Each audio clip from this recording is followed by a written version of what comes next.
Preparing to live stream the meeting. This will actually be recorded. It's happening. It says in 4 minutes 45 seconds. What's the best? Preparing to live stream the meeting. This will actually be. I'm just going to mute the stream there. Now I'm going to try and go into the bit where I can see all the comments that people leave. We are live. Welcome everyone to the Pellicle'S live stream. I'm just finishing setting up. I've never done this before. I'm hosting and doing the technical side at the same time, and I'm trying to set it up so I can see all your comments. And I think, excellent connection. There we go. No, this is not made for kids. We are going to drink alcohol. And the live chat should be working. Let's see if that's working as well. Oh my God. Let's see if this works. Welcome to the live chat. Okay, we've got 4 people watching. It might be all of us. I'm one of them. I'm one of them. Welcome everyone to the Pellicle'S second birthday live stream extravaganza.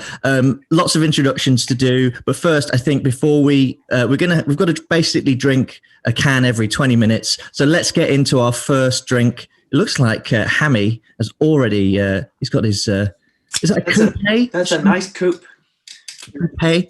So we're going to drink Oliver's Perry from Tom Oliver's Cidery. It's all one word. I learned recently. It's not Tom Oliver's. It's Tom Oliver's. And I've got my little book of gags. No one's watching yet, so it's fine. What if you're drinking Tom Oliver's the day after today?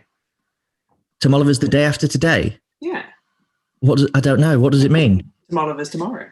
Oh. You said you had gags ready. Come on, man. Yeah, but I'm not very sharp. Fair enough. I'm quite tired. I'm quite nervous. I'm hungover. I was out last night. We were just discussing. I went to the soft launch. Very professional of you. Of Cloud. Yeah, it's just the way I roll. Cloudwater's Unit 9 soft launch, and they do pints now. So I had some pints. Only if it's under 5% though, so it's very sensible. Anyway, I'm really excited to try this. I've not tried this yet. The Oliver's Perry from their first 2 cans.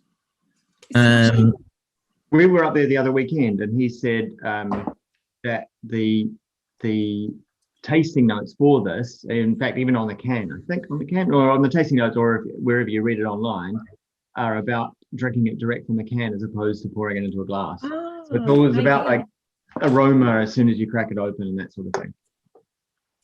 Welcome to everyone tuning into the Pellicle'S live stream. There's people in the comments. This is working.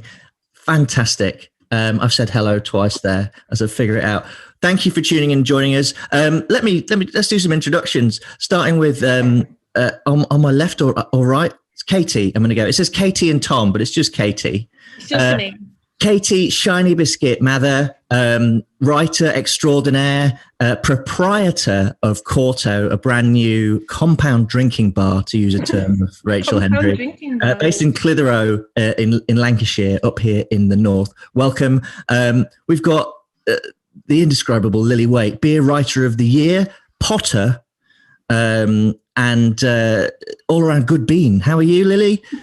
I'm good. I'm very good. I'm very excited to be pellying things up this evening. Woo! Amazing. We've got Jen and Glenn from Hot Bones and Black, who've sponsored the magazine throughout the first 2 years. They've signed on for more sponsorship. As I just told them, they've given the mag more money than anyone else, and it's absolutely amazing. The amount of articles that we've produced because of their support is remarkable, and now that support means we've got to hire Lily and Katie. Welcome to the team from Johnny and I. It's amazing. And speaking of Johnny, there he is, looking incredibly handsome. He's lit a candle for the birthday. So romantic. Just one. Genuinely such a lovely vista. It's lovely. The light's nice. He's in a new flat with a much stronger internet connection. Brilliant. Johnny, welcome. Johnny, let's start with you. How the devil are you? What have you been up to? Brewing at the day job, I imagine. I'm very well, Matthew. Yeah, we are brewing and packaging a lot of beer up here in Edinburgh at New Barnes Brewery. It kind of the last year has been a bit mad, as you can imagine, and the trajectory of brewing has kind of gone like this and then up a little bit for last summer, and then really, really quiet for a lot of winter, and then the past few weeks it's gone like mayhem. So yeah, I was kegging 5,000 litres of beer today. 5,000 litres just for yourself? Just for pubs, those things. Remember pubs? I've been reacquainting myself with them this week, and I've got a bit of a Friday day drinking day off planned around the pubs of Manchester. I'm quite looking forward to with my pal Nick. So yeah. Yeah. Have you hired us just so you can go to the pub and we do all I right now, yes. No, I was just too busy. So Johnny, we're 2 years old now. Is this what you expected? How do you feel now about the mag compared to like when we started? I mean, I guess whenever you start anything, you don't have an end point, but I guess for a publication during a hard time, it's still quite an achievement to get to 2 years. Still haven't anything to print, but we've got a podcast and we've done how many articles? A lot, many. 100? I've not counted actually. It was on my to-do list and I haven't done it, but we've done well over 160 articles, probably more than that now. But yeah, more than one a week, which is nice. Yeah, I guess I never really thought about how it would go and how people would read stuff. But I mean, some of the numbers we've got have been pretty cool. Completely difficult to sometimes understand why certain things are popular and certain things are less popular. But yeah, sometimes an article will just go crazy, go viral, which you can't really predict. And then all of a sudden one day it's, blowing up on Twitter. And yeah, it's cool. I like when the articles cause debate, and not in a clickbaity way, but if it's a genuine conversation, I like it. Yeah, definitely. I think back to Gemma Beattie's article on kids in pubs, which is the most read feature we've published. And that is shared occasionally, that link, and the discussion starts again. And that's a really interesting one because I didn't want to publish it. I didn't think it was right for us. And you didn't, but then you met Gemma at Fine Ales and she talked you into it. And we're, once we decentered ourselves from like, this isn't really our thing, it started an immensely, largely positive discussion, which is really great. Yeah, I don't even think she needed to convince me or to sway me. It was more her actions as a mother at a beer event with a kid. And this is before I even knew who it was. I was just like, whoever that person is nailing, they're having a great time and this with a baby, and fair play. And then whenever I met her and she told me that she actually pitched us, I felt like an idiot because she was demonstrating the exact reason as to why it was an important subject. So yeah, I think, you can never really set too firmly in concrete what your intentions are, because all of a sudden something comes along and makes you change your mind and kind of sets the tone for the future of articles that we publish. And I think we've kind of, sometimes articles don't seem like they're what we wanted to publish in the first place, but they've ended up carving this new path for us that I think has been really important to kind of evolve with, to go with the flow, I guess. Definitely. We do certainly go with the flow. We have no choice. How are you getting on with this Perry? It's really good. I've had quite a lot of Oliver's Perry recently. I had the Pet Nat Perry, which was in the bottles as opposed to a can, and it was bloody delicious. And this is real good. nice and dry. Yeah, pretty like, I'd say this is pretty universally appealing to a lot of people who might not normally buy a Perry. It's like pretty accessible beverage, but real tasty. Goes well from this kind of baby sham glass. It's very you. Jen and Glenn, how are you? You put together this wonderful drinks list. I kind of said, here are some styles I'd quite like, and you put this together. How are you getting on with this Perry? I'm finding it like super accessible. It's got just enough sweetness, so it's not too challenging. I love the carbonation. It's remarkably full bodied. Like, it's better than your average festival Perry. Am I right? It's really sweet because it's really special, like Perry generally, because we've just been out to see Tom Oliver and the guys at Little Pomona, and Perry's really, really special to their hearts. And when we were with Tom, we went out to a Perry orchard and kind of learned how hard it is to grow Perry pears. Like, they only fruit every 2 years. It's a really crazy business. We met this like obsessed Perry farmer who just is in love with his fruit, and talking to Tom and just hearing the story behind just how much time and effort and trial and error went into doing these canned ciders and Perrys. It's quite different. You've been talking about it for years, right? Yeah. But it's not just like kind of like, oh, this would be good, I'll put it in a can. He was so fastidious about it had to be exactly right to sit in the can environment. And this is a result, and it's so nice. So much so that they've actually sold out of all the cider cans, and very few Perry cans left until they redo it next month. So, which is wonderful. That's amazing. That's amazing. I heard I think it was an Instagram live I was watching with Tom and Felix Nash, who distributes this, about how Tom really wanted that. He carbonated it so it would make that lovely sound, which actually is a great segue into Katie, who had a blog called The Snap and the Hiss. That was unintentional, sort of smiling at my own like stupidity, really. Katie, how are you getting on with this delicious Perry? Yeah, it's delicious. I love it. And I love the idea that Glenn, you said you can drink it out of the can. Well, I generally like to drink my beverages from the can, to Tom's dismay most of the time. But I don't know, it's just, there's something fun about just being able to just drink and enjoy straight away. Obviously, there's something nice about getting something a bit more ceremonial and pouring it into a lovely glass, as Johnny has effortlessly described. But I just like that this is sort of a bit frivolous, isn't it? It's a bit like, although there's a lot of work gone in to make this Perry, it feels effortless.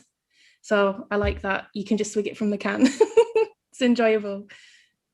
Yeah, it's such a nice and sort of different format for a Perry that's sort of the Tom Oliver's quality, but like it's just so much more accessible, and you can have it with a picnic, or you can take it to the park, and it's so refreshing to see it in 330ml cans. Like, I think it's lovely.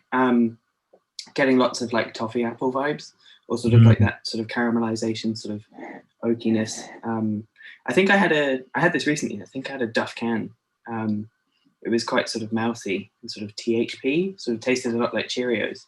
But this is absolutely sort of divine. Really, really enjoyable. Yeah, THP is the bane of my life. I was thinking the other day, like I was drinking a nice bottle of natural red wine, but I drank half of it and I put the other half away, and I was dreading the next day because it tastes of Cheerios is what I get for that mousy note. But it was thankfully fine.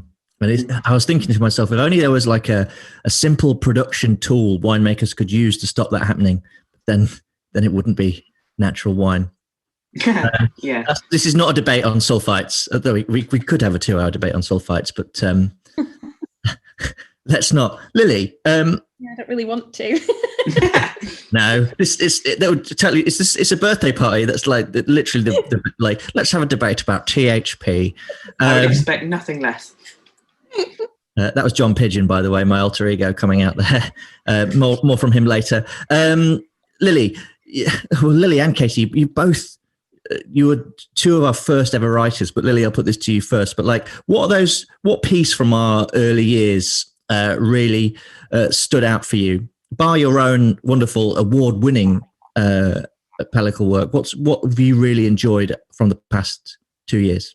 I think still the standout piece for me is Claire's piece on Mary Quick's cheese.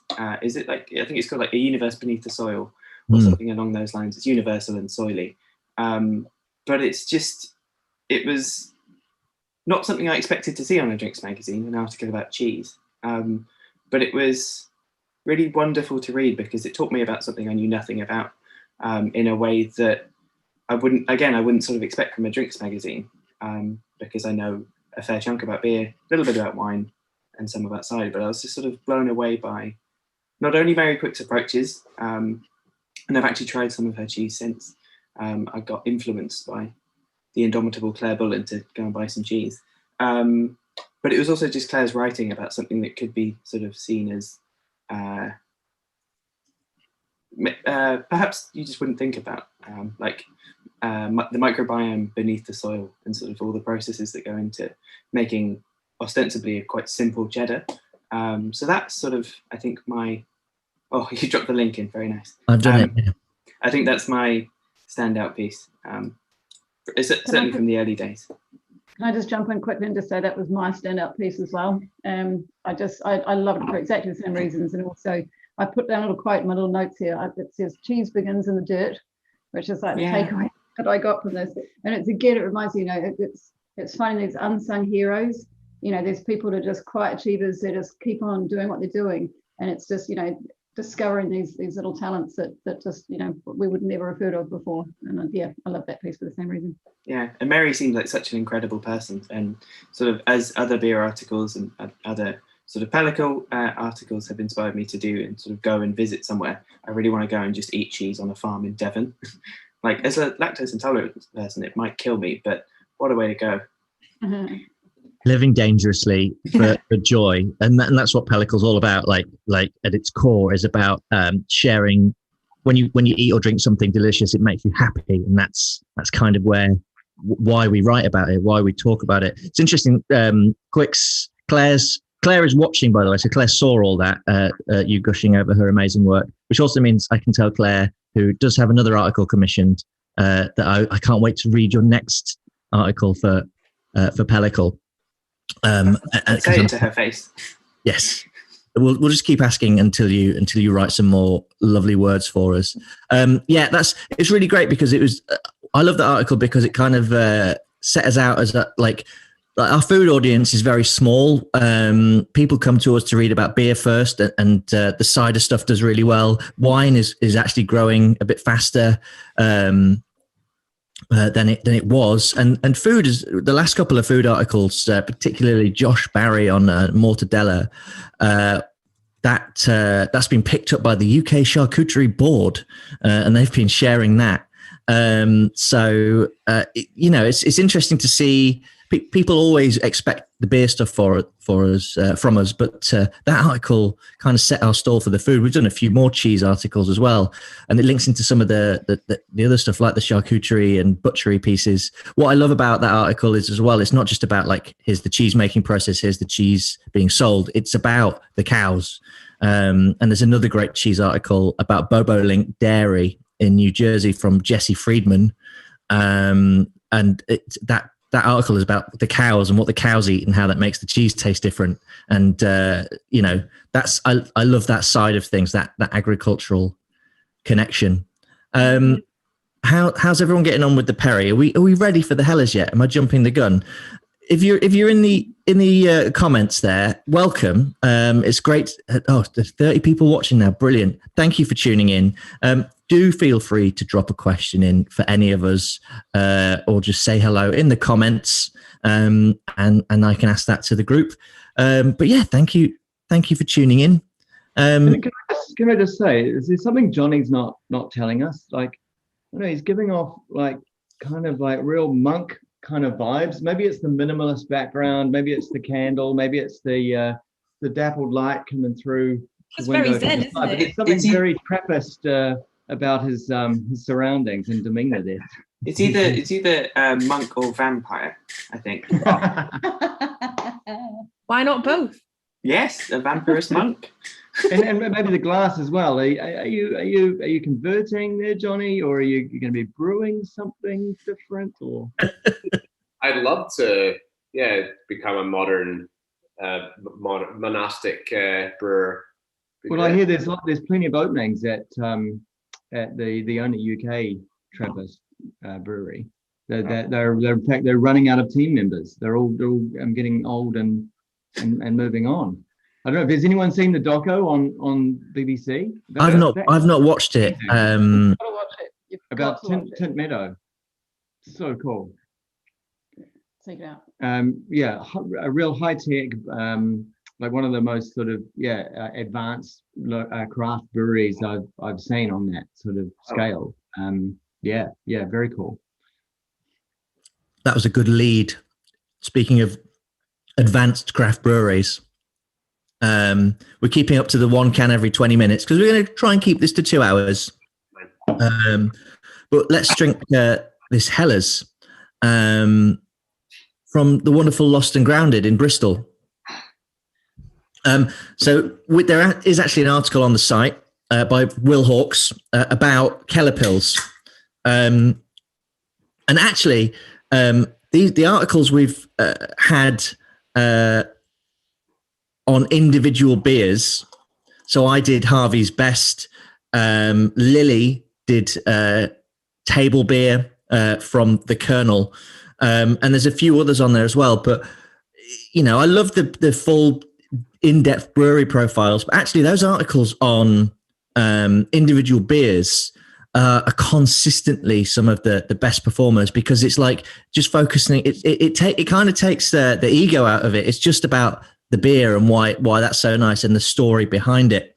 And so Pellicle'S is on there, and Pellicle'S is all of Lost and Grounded's beers are really interesting because they make their own lactic acid by partitioning off a little bit of the wort they produce when they steep the barley, and then putting some bacteria in that and let it breed, and then they add that acidified wort back into the beer to get the right pH.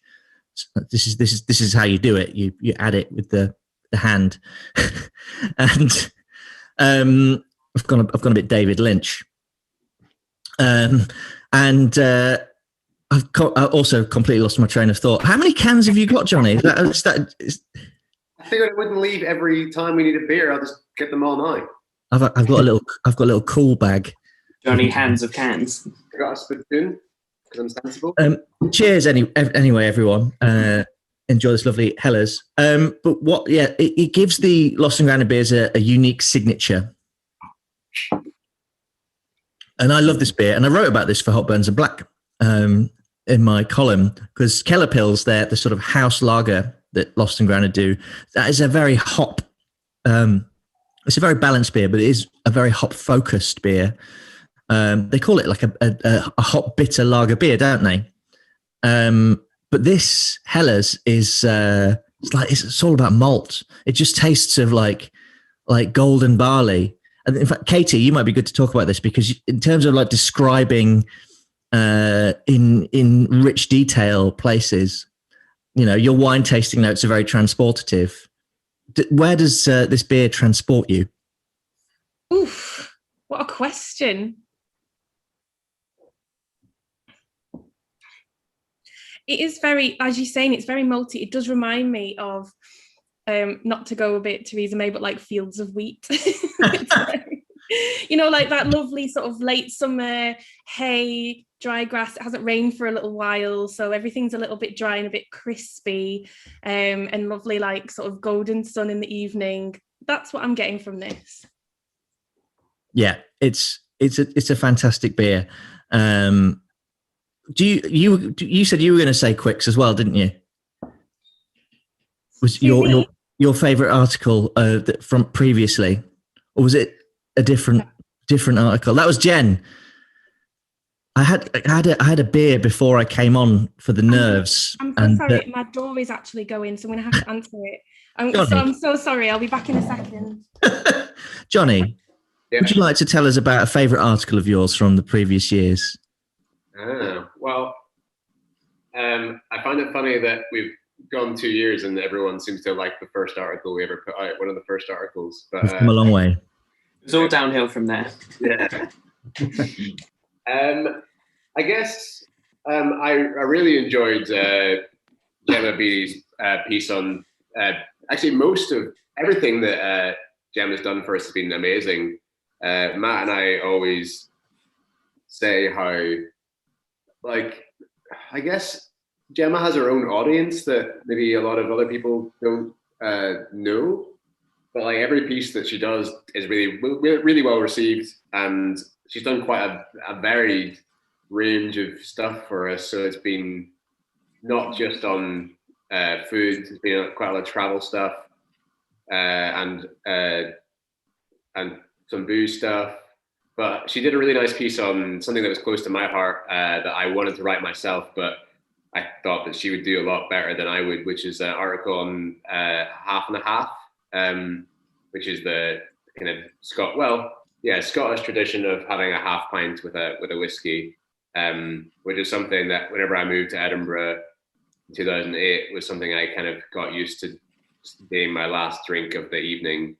So I really enjoyed that piece because it hit home as something that I just really enjoy, and it's very different to a Boilermaker. I think living in London for that 4-year period, I found it quite unusual that if I would be at a bar and order a whiskey, all my friends at Beavertown would be like, "What are you doing? Like, what are you drinking whiskey for? Like, is that not what people do at the end of the night? You have like a half pint and a whiskey." Everyone's like, "No one drinks whiskey," and I just assumed it was a norm. So I kind of wanted to get that. I like whenever we share regional, worldwide for sure, but I like when we share regional food things that mean something to people, and they might not perform well all around the country, but like if you can touch on like a little thing that's close to one or like a community of people, it will always do really well. Like the piece we did on Birmingham, but specifically on what's the area called? I always get Digbeth and Digbruco. Yeah, like underrepresented kind of areas that are doing really cool stuff. I mean, we've always focused on that, and we've always tried to not be London centric. Have you done one on sparklers yet? It's brewing, you could say.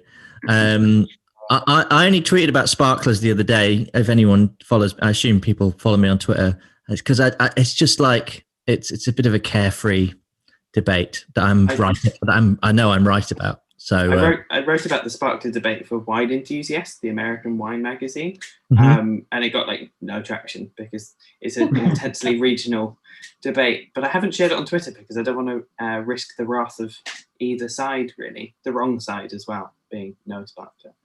I used to be no sparkler, and I had a moment with a pint of Marble Earl Grey IPA in the Marble Arch, and I was wavering, but it changed. Like this is lovely, but let's not have unless we want to talk about sparklers for 2 hours. We really could. Katie, you just had a nice comment from Robert Priest in the chat saying that your article on Black Hand Wine, another one of our really early, first ever articles actually, was a favourite. He just moved to Cumbria and was drawn to our magazine for the regional spread. As Johnny said, we do write a lot of articles about London because a lot of stuff happens there, but we try to be UK focused. Katie, what's your memory of going and is it Sam Jarry? What was your memory in going and interviewing that guy? And are you going to be selling his wine now? I hope so. Yeah.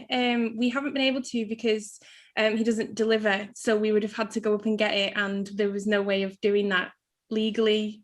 But there is now, so we can go up and grab some, which is amazing.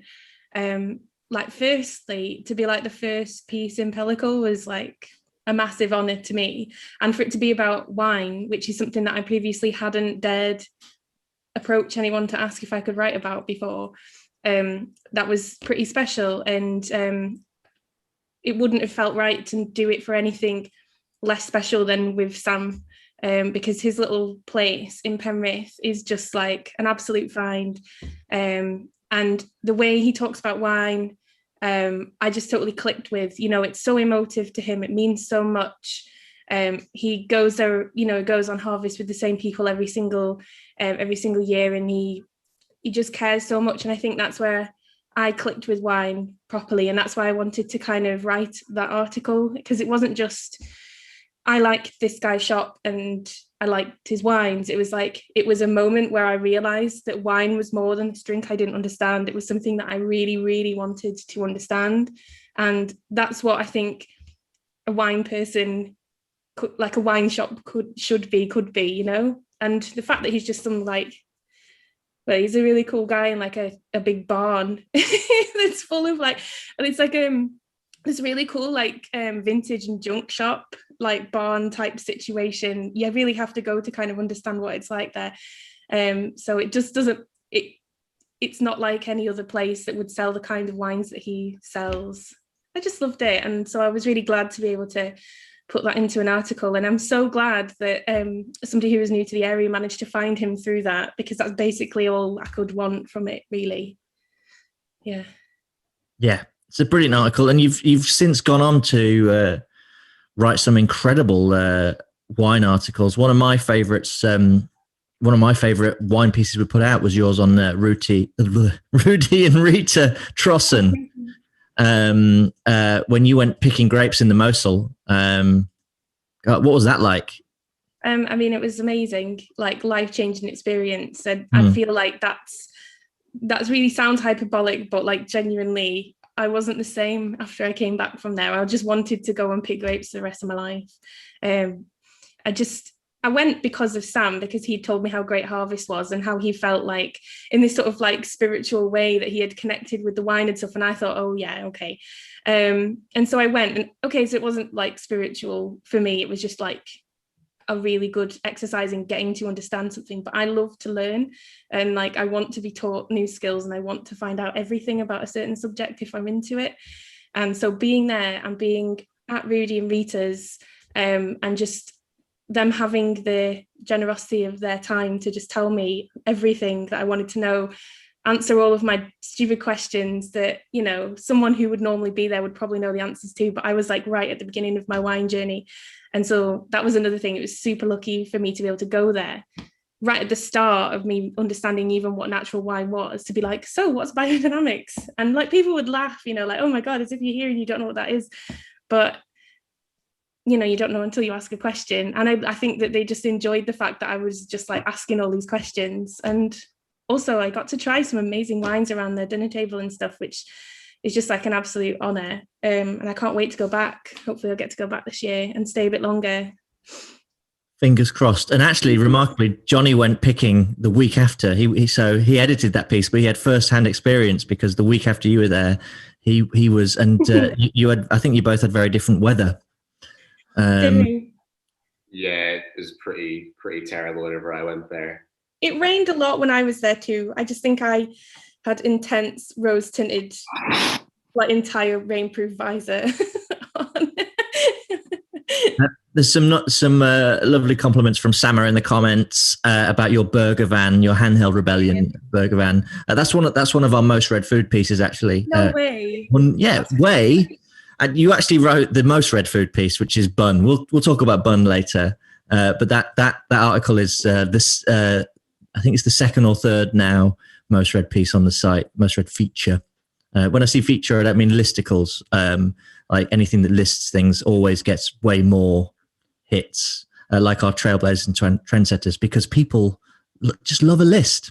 Maybe we should just do more lists. We can have an editorial decision on that live in the chat. There was discovered the secret of the internet. That is the key. That is the number one thing. That's the only thing you need to know. Listicles and top tens. Rage-inducing listicles. You want really angry ones with a really obfuscating title, so you have to click to see. You won't believe what happened next, Matt. Doctors hate her. There was a question, which is a great lead-in. I've got a question I'm going to direct from Owen Walsh to Lily Waite, because Lily, you're talking about how the articles on individual beers really resonate with people, and your article on the Colonel Table beer, your favourite beer, People really loved that piece. But the question is there a beer that's not as given so much limelight you'd love to see given that treatment? I'm not so sure, because my favourite beers are Colonel Table beer, probably Marble Manchester Bitter and Allagash White. And Allagash White gets a fairly good rep. But one that springs to mind that's sat in front of me now is Duration's Classic Wit. So I'm a big proponent of wit beer. Phil Palgrave Elliott of Captain Tatter's messaged me the other day because another brewery brought out a wit, and he was like, "Did you do this? Did you start the season of the wit?" Just through shouting about wit a lot. I don't think I did, but I've certainly been a vocal supporter. But this beer and Allagash's sort of famous white are the two beers that turned me on to this style, and it's a style that I adore. Like the Queer Core range has a wit in it year round, which is quite it's a testament to my love for the style. But I think this is just an absolutely sort of exemplary beer, and I think I know from Bates and Miranda that this doesn't sell as well as some of their other styles. So I'm excited that we get to shine a light on it this evening and discuss it and drink it. But I think, it's one that people should certainly pay more attention to. Definitely. The story of the best beer styles, they're the ones that don't sell very well. Speaking from a retailer's point of view. Yeah. Although I have to say, like this the last few weeks, a number of people coming up into site going, "Oh, I want some wheat beers. Have you got any wheat beers?" And I feel like maybe it's the summer of the wheat beer, but I am the worst Genuinely, person. same here. As I say in the comments, I predicted the rise of India Pale Lager and also Brut IPA. So don't say that in the same sentence as wit beer, please, because fucking Brut IPA. Right. What was it? Like, none of them were dry. None of them were brut. It really irritated me. None of them were. Not a single Brut IPA in the UK was actually a Brut IPA. And I was actually at Hen House Brewery in Santa Rosa when I tried theirs on tap, and they had actually got the keg up to some ridiculous pressure to make these tiny champagne-like bubbles, and that was what made it. Is that carbonation, that spritziness, that dryness, and it's like, oh, I get it. So, but you put it in a can at normal CO2 levels, and it's just like. Shit. And so it's I mean, we could talk about Brut IPA all night long, but like it was one of those styles that sort of erupted from the internet rather than actually people going and trying. It was a meme. It was literally the mimetic evolution of it. Like, it started with one person and everyone went, "Oh, this is interesting," and tried their hand at it, and obviously didn't succeed. But it sort of was the beer of the summer of what, 2018, 19? 2018, yeah. And that would be fine if it was like a meme that captured consumers, but it captured brewers. I think it captured brewers before it captured consumers. And so every single brewery in the country, it seemed like, was putting one out within a few months. But yeah, hopefully Wit, the summer of Wit or whatever, is executed to a slightly higher standard. Can I just say, Season of the Wit was brilliant. Well done, Phil. That's very good. Yeah, excellent. I see a big marketing push from the Cause, big wit beer. Blue Moon is back. So maybe there's an opportunity for craft. If people are drinking Blue Moon and there can be a better craft option for a little bit more money, maybe maybe there's an opportunity there. Lily, there's one year round. Yeah, a wheat beer, a wit beer. It's probably my favourite beer. I think we've discussed this. It's an interesting style because it's like it has that sort of sessionability, like a lager, but it has that sort of more interesting, sort of bit more complexity to the flavour. It's a nice stepping stone of a beer, which I don't. People exactly. The term gateway beer, but it's more than that. It's just a nice style in its own right. I don't think calling it a gateway beer is just saying this. If you drink this, then you'll be drinking double wit beers, double dry hop wit beers. Bates and I have discussed doing a double dry hop, double wit. Please do. Yes, but I definitely call it a gateway beer because I think the term works fine as a shorthand for the beer that you tried first, and then it sort of open your mind to other stuff.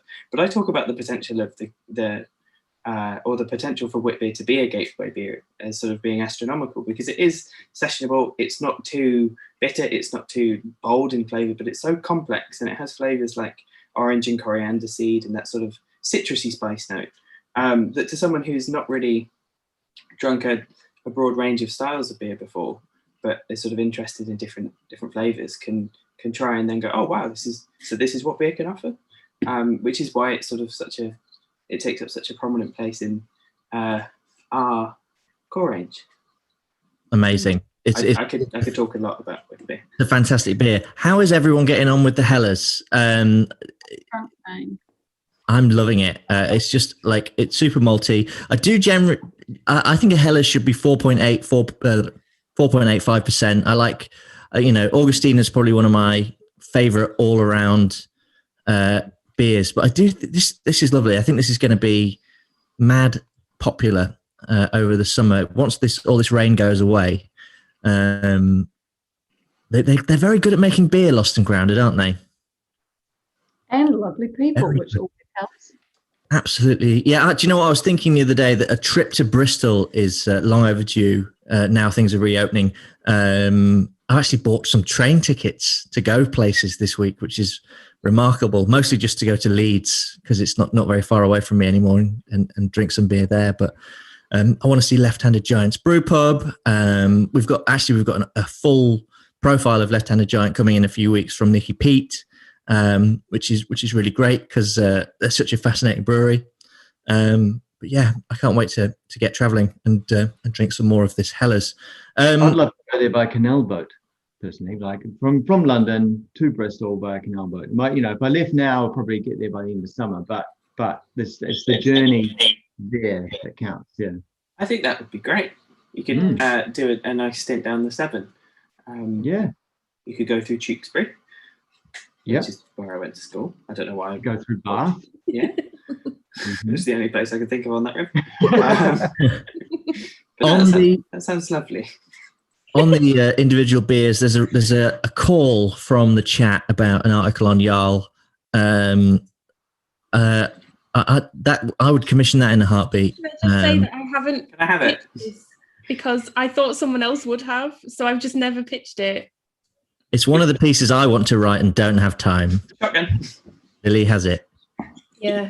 This is such a great commissioning process. Lily, here's a question for you. How do you fold time and space and fit everything in? Oh, I just fucking don't. My schedule is chaotic, and I don't keep up with a lot of things. Yeah. You do very well. It's not very good, but thank you.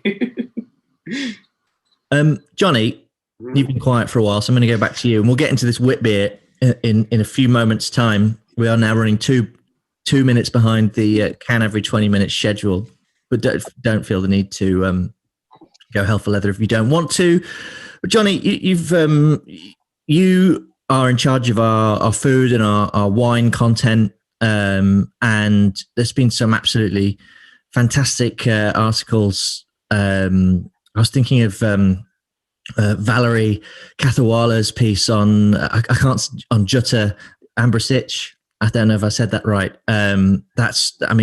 She's an incredible wine writer. But what are you looking forward to that you're working on now, and where do you want to take, the wine side and the food side of the site? Yeah, it's a good thing you mentioned that Jutta piece, because that's one of my favorite pieces as well.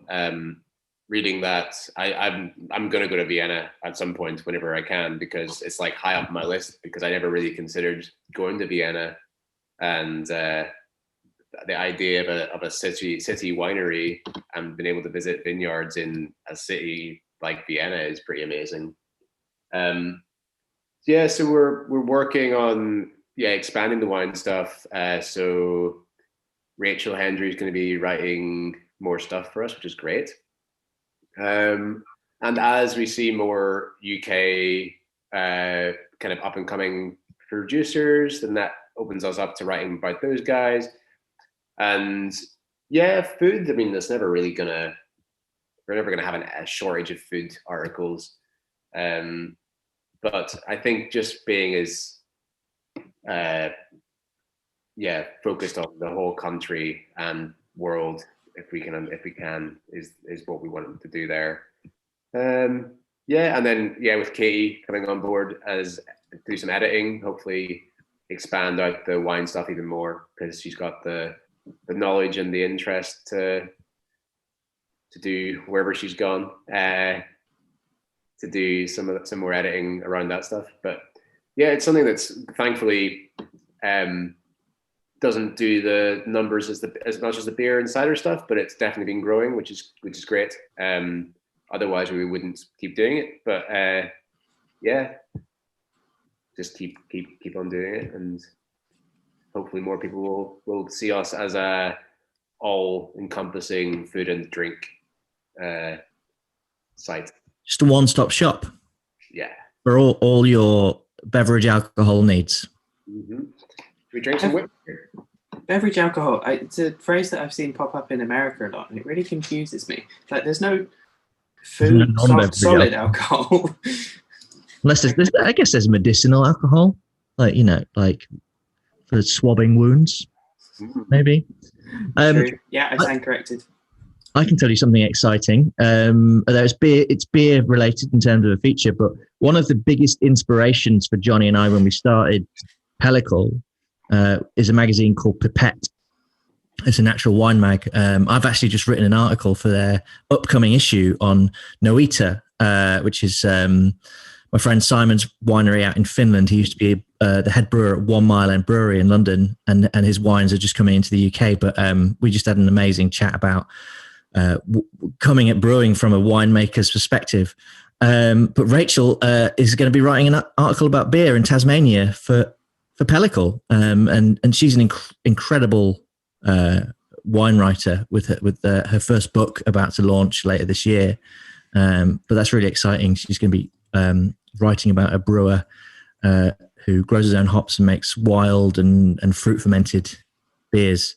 So it's just really cool to get the opportunity to work with people who, because of what they did, it directly inspired where we're going. So if that's a good marker of where we're at after 2 years, I'm very excited. Just to keep building on that.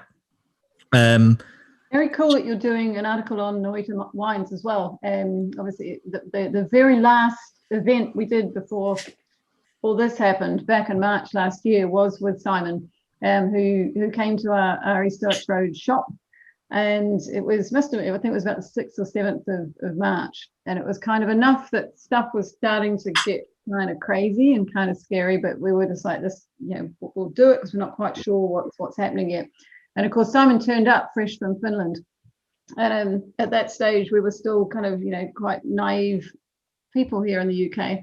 And I kind of ran up to him. We'd started elbow tapping at that point. I know, I don't think we had even started. It was kind of a jokey kind of thing that people did. I forgot completely, went up and gave him a big old bear hug, and he kind of recoiled in absolute horror, which I totally understand now. At the time I was like, oh my God, okay, I've made a terrible faux pas. But it's really weird to think back to that time. We've still got the posters up from that wine event. That was the last event we ever did. That and the Raw Wine Fair posters still sitting up in our toilet. I was Hamlet games. Sorry, I interrupted. I went to the Social Revolution by Beer Festival, the People Like Us festival in Copenhagen on like the 7th and 8th of March, and sort of like it was just about allowed according to Danish law, because it was under 1,000 people, which was the cutoff by like 50 people, and everyone was just sort of like, is that really awkward dance of like, do we, don't we, and everyone just ended up hugging. But it was just a really sort of awkward phase of, we know this is a potentially serious thing, but we'll be fine, right?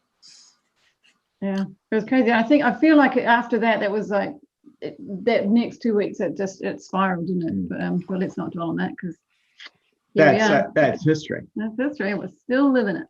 That time I went to Liverpool for the Seabird, the Society of Independent Brewers Beer X conference, and super spreading event in Liverpool, and stayed in a hotel full of people from Madrid. And then, remarkably, I got very ill for 2 weeks. And and I remember being ill, and I wrote while I was in bed. I wrote. I was thinking about deleting it the other day, but I thought, no, I think it's an important marker of this happened. But I basically wrote a piece saying we're probably going to disappear. There was no way I could foresee at the start of the pandemic. So much of our support comes from yourselves and from small businesses, breweries, cider makers, and people with their own money, their personal money. And I'm like, people aren't going to support a little magazine because if they're furloughed, if they're not making money. And so I just basically budgeted to lose our support, and we didn't.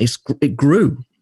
That was right at the time where people wanted content, right? They wanted to be comforted by something that told the story of normal times and normal drinking and exploring places that you couldn't currently go to. That was the perfect time to grow Pellicle, possibly.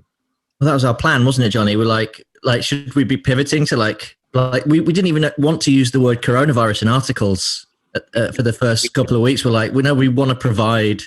They're written, these articles. We had writers saying, "Do you want me to change it to say COVID in it?" And we were like, "No." I do wonder if that's going to be the problem in the future, and also the problem with what happened with 1918 is that it was kind of erased in memory because and you see it now on TV. You see things that are being filmed or being done during the pandemic where they're not including it. I'm not saying it's happening everywhere, but but people are making editorial choices not to include it, and I wonder if that's going to be the wrong thing down the line. Forget it and learn no lessons from it. Yeah, I found it bizarre that because I read a lot in my teens, especially. I read loads and loads of books by authors, in the 1920s, and I could never understand why this massive pandemic was never mentioned in anything. And I do feel like until the last couple of years, it's the first time people have started actually thinking, well, actually this happened and this happened, and it was kind of a footnote in history. I only found out about it through this pandemic. I didn't know it existed or happened. Yeah, I mean, you can probably see why the Roaring '20s were so roaring. God, it's gonna kick off. I found out the 1918 flu pandemic through Downton Abbey. Because I think they killed off a few end of contract characters during that.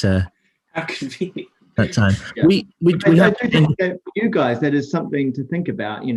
That whether or not you talk about it and you bring that into the narrative of the articles that are written. This is going to be the things that people read in the future and tell the story of the time. I think the way our stuff has evolved, I think a lot of our recent articles, you can't ignore it, and it's actually irresponsible to not talk about it. And it would be the same for future pieces. And because, it's affected everyone, but the drinks industry has been affected pretty uniquely. I think the arts industry can probably relate. Oh, hello, Neko. Cricket might join us as well.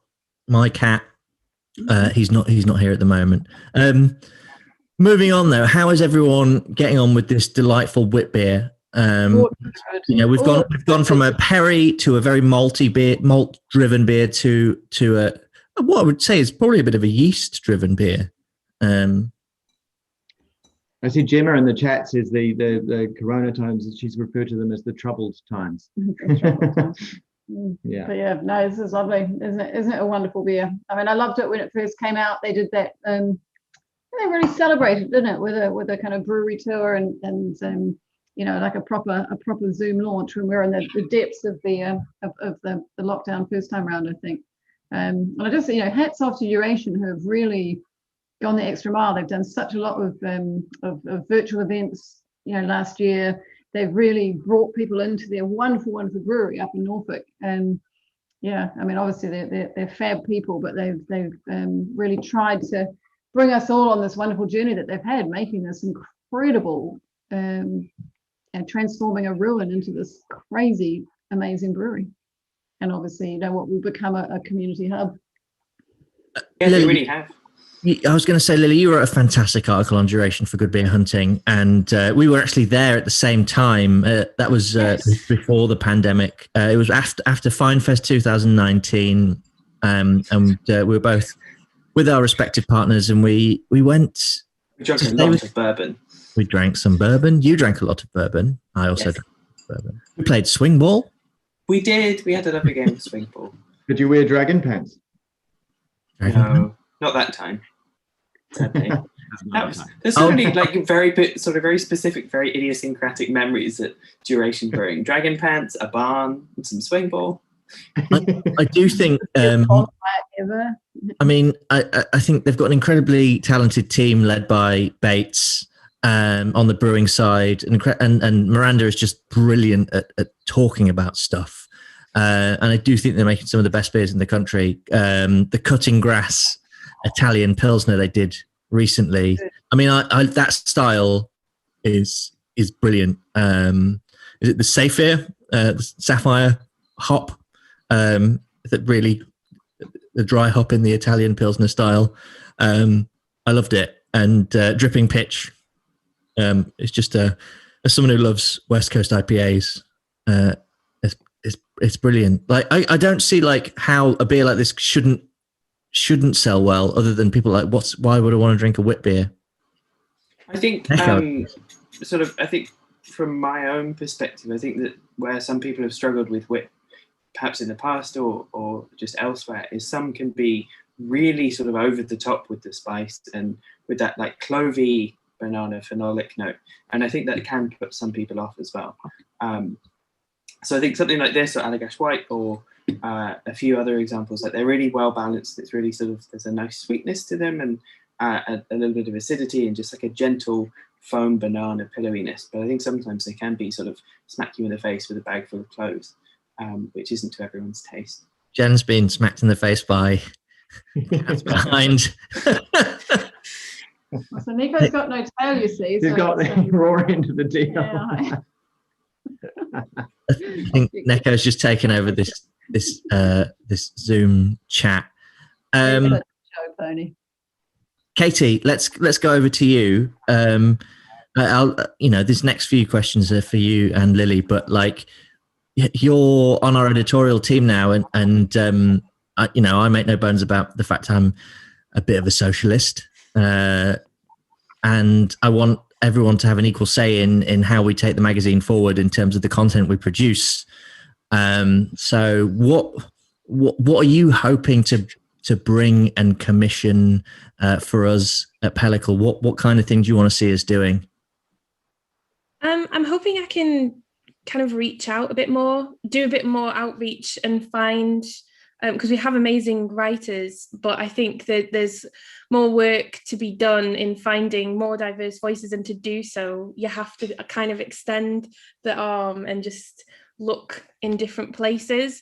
And so I'm really kind of chuffed to be able to be part of being able to do that, whether that's just enabling you guys to have the time to be able to, put that effort in, or whether it's, me that's going to be helping do that. I'm really excited to see some new voices and who we're going to find. That's something that's really exciting me. Yeah, we've actually got a piece from David Jesuderson, who's got some really good, exciting articles in the pipeline, but he wrote a piece on diversity in brewing. He's going to do the same for beer writing. And there was a report recently that said 92% of the UK journalism industry is white. So we're going to address that. We've got a feature coming out about it, which is fascinating. And I got, David said, I'll interview you for the piece because, you're writing the magazine. And but he did it by playing me clips of other interviews he'd done and different opinions. And it's going to be very challenging, but in a really good way. And we've got plans to build something from it. Needless to say, if you're watching this and you want to pitch us and you think, I want to get into food and drink, you go to pelliclemag.com/pitching. We've got our kind of articles we're looking for, how much we pay, and the style guide. Like, read that. if you go to the About page, you'll find mine and Johnny's email addresses. Send us your pitches. If you're like, oh, they don't want to hear from me. Yes, we do. It's really important. Lily, what do you hope to bring to the Pellicle table? I think very much the same as Katie. I think I just echo everything that Katie said. But also sort of, I think, because one of the things that sort of I love writing and sort of, I think, defines my interest in beer writing, as well as sort of talking not so much just about the product or the producer, but sort of slightly more heady topics or political things, or politics, not as in party politics, but it's sort of interpersonal things. But sort of looking at broader issues that affect the industry and things like that. And I think that's probably alongside sort of hoping to bring new voices in or find new voices, or sort of make it a space where new people or newer people sort of feel more comfortable pitching. I think, yeah, that kind of thing. The sort of bigger picture things, perhaps. Yeah, definitely. I think the bigger picture thing is a given, thinking about the events that happen in the beer world this week. And, you know, we're taking the time to process that and figure out our approach. I think we are under-resourced to be reactive, but we're not that kind. We're not a news site. We're not doing a journalism. So I think I'm really excited about the conversations we're going to have on how we bring positive words, because this kind of leads into what I wanted to talk about for the second hour, like our core values that me and Johnny, we wanted to like, and I've written a book about this actually. It's called Modern British Beer. It's out. It took me an hour to get to that, by the way. It's out on a bell to ring? Yeah, I was just thinking, ding. I think I have actually. One sec, I'll get it. Katie's gone to get her bell, but the whole premise. Could whole you say premise. it again for me, please, Matthew? I've written a book called Modern British Beer. It's out August the 12th. And the first chapter is called The Broad Spectrum of Joy. And it's about the premise that we drink beer because it sparks joy. And I think, and it's the same for cider and wine, eating delicious food. It's like, it's fulfilling. It's not just for sustenance. On a physical level, it's about emotional sustenance. And, you know, we talk about St. John Restaurant a lot. Like I always talk about when I go for a meal there, I wake up the next day and it feels like my soul is full, is the way I would describe it, because such is the extent of the deliciousness of their food. My favorite saying is, my belly is full and my soul is nourished. Yes. It's just so that's nice. lovely. And I think that's where Pellicle comes from. But like we can't. We've dipped our toe in a few different articles. David's article on racial inequality in beer and all the voices he brought to the table there was a starter. But that's an interesting one, because like that piece did well if it was a regular piece, but I expected it to go ballistic. I was like, this is like what people should be talking about, but it didn't do as well as like your piece on table beer or my piece on St. Mars of the Desert. And that frustrated me. And it made me realize we've just got to keep ringing the bell, so to speak, banging the drum. But what's really, it's an exciting challenge for me is like, we can't take away our core idea that we want to make a magazine that celebrates the joyousness. I'll go over to you now, Johnny. So we want to celebrate that joyousness, but like we need to balance that with a responsibility, because we have an audience, and it's large. You know, we have a large industry audience, but our audience is mostly people who just like eating and drinking, consumers, like we all are. Like how do you feel we balance that? Like what's our responsibility to do that, Johnny? That's a good question, and it's something that I thought a lot about today and the last few days. Because when we first started, I was very adamant that a lot of the reason behind starting Pellicle was because I spent a lot of that year 2018, the year before we started it, being surrounded by rumors and negativity from the beer world about Beavertown and the Heineken deal. And basically, despite the fact that I never signed up for it, I found every day, I just found myself like in the midst of this negativity all the time. And I mean, even with the second Extravaganza festival, it was just shrouded in this kind of negativity where I was like, this isn't fun. Like, where did the joy go from this thing that I love? So I was very adamant that if we did do a magazine, that it shouldn't be like, oh, guess who just sold out to so-and-so? Boo.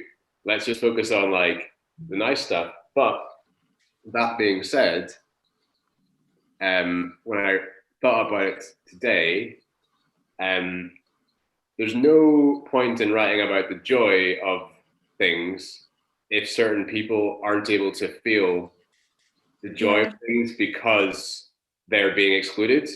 So it's cool that we can write about how great tap rooms are, but if people don't feel welcome in tap rooms, and I mean everyone, then it's not inclusive. So yeah, we didn't set out to write about these hard topics, but we need to write about what's been going on the last few days in the beer industry, because it's, as horrible as it is, it's kind of incredible that Brienne's managed to, so far, I've lost count, but I mean, it looks like 3 managing directors, CEOs have stepped down, and rightly so.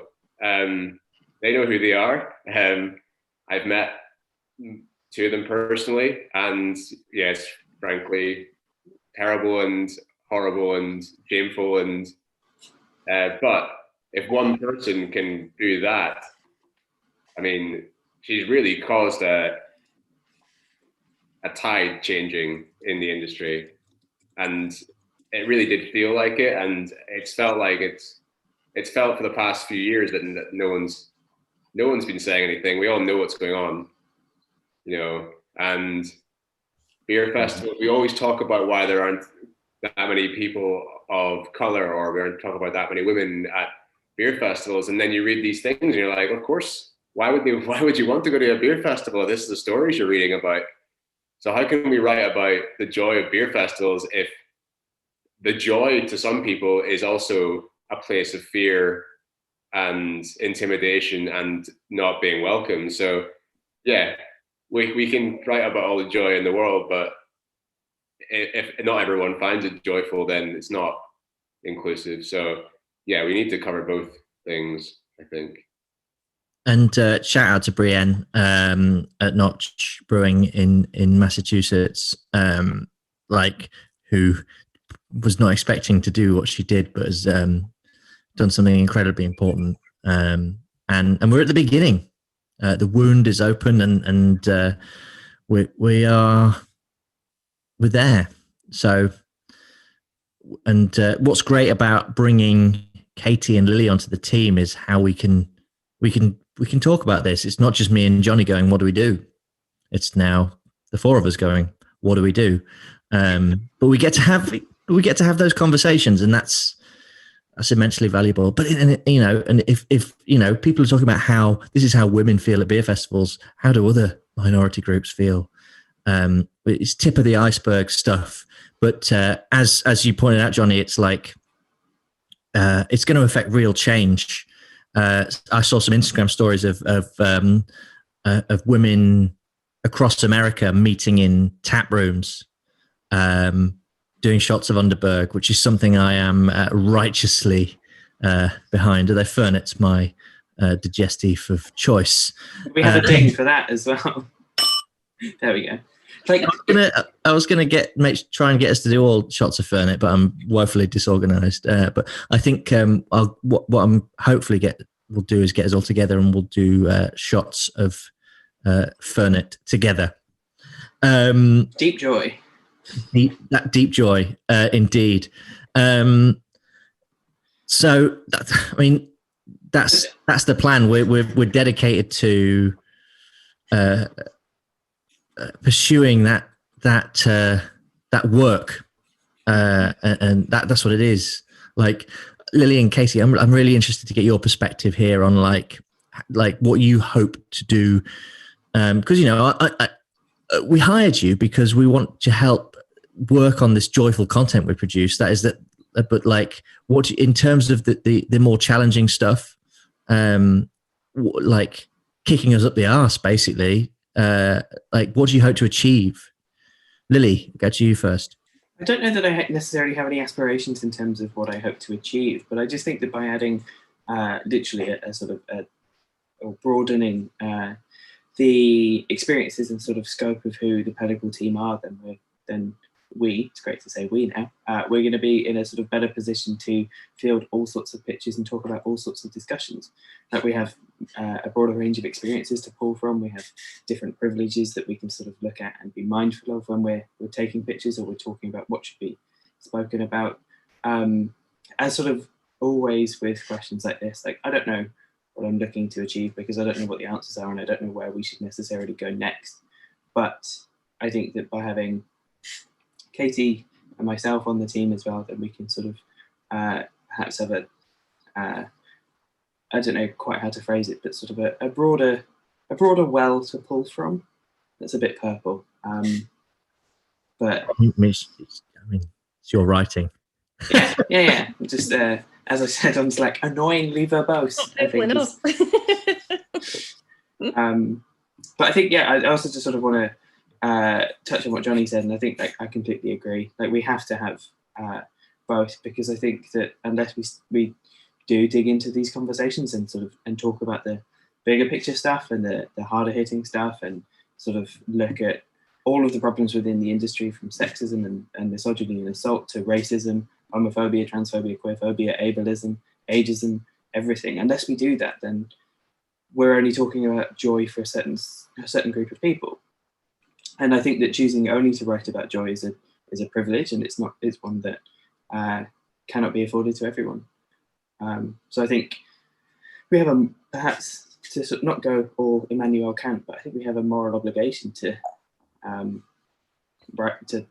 challenge those topics and dig into them. Absolutely. Like we have an audience so it's key. Katie, what are your feelings? I mean, I want to just echo everything Lily's just said. I mean, absolutely, that's exactly what I want to do. I think additionally, I'd just really like to be able to extend a hand to people who maybe need a bit more confidence to share those experiences.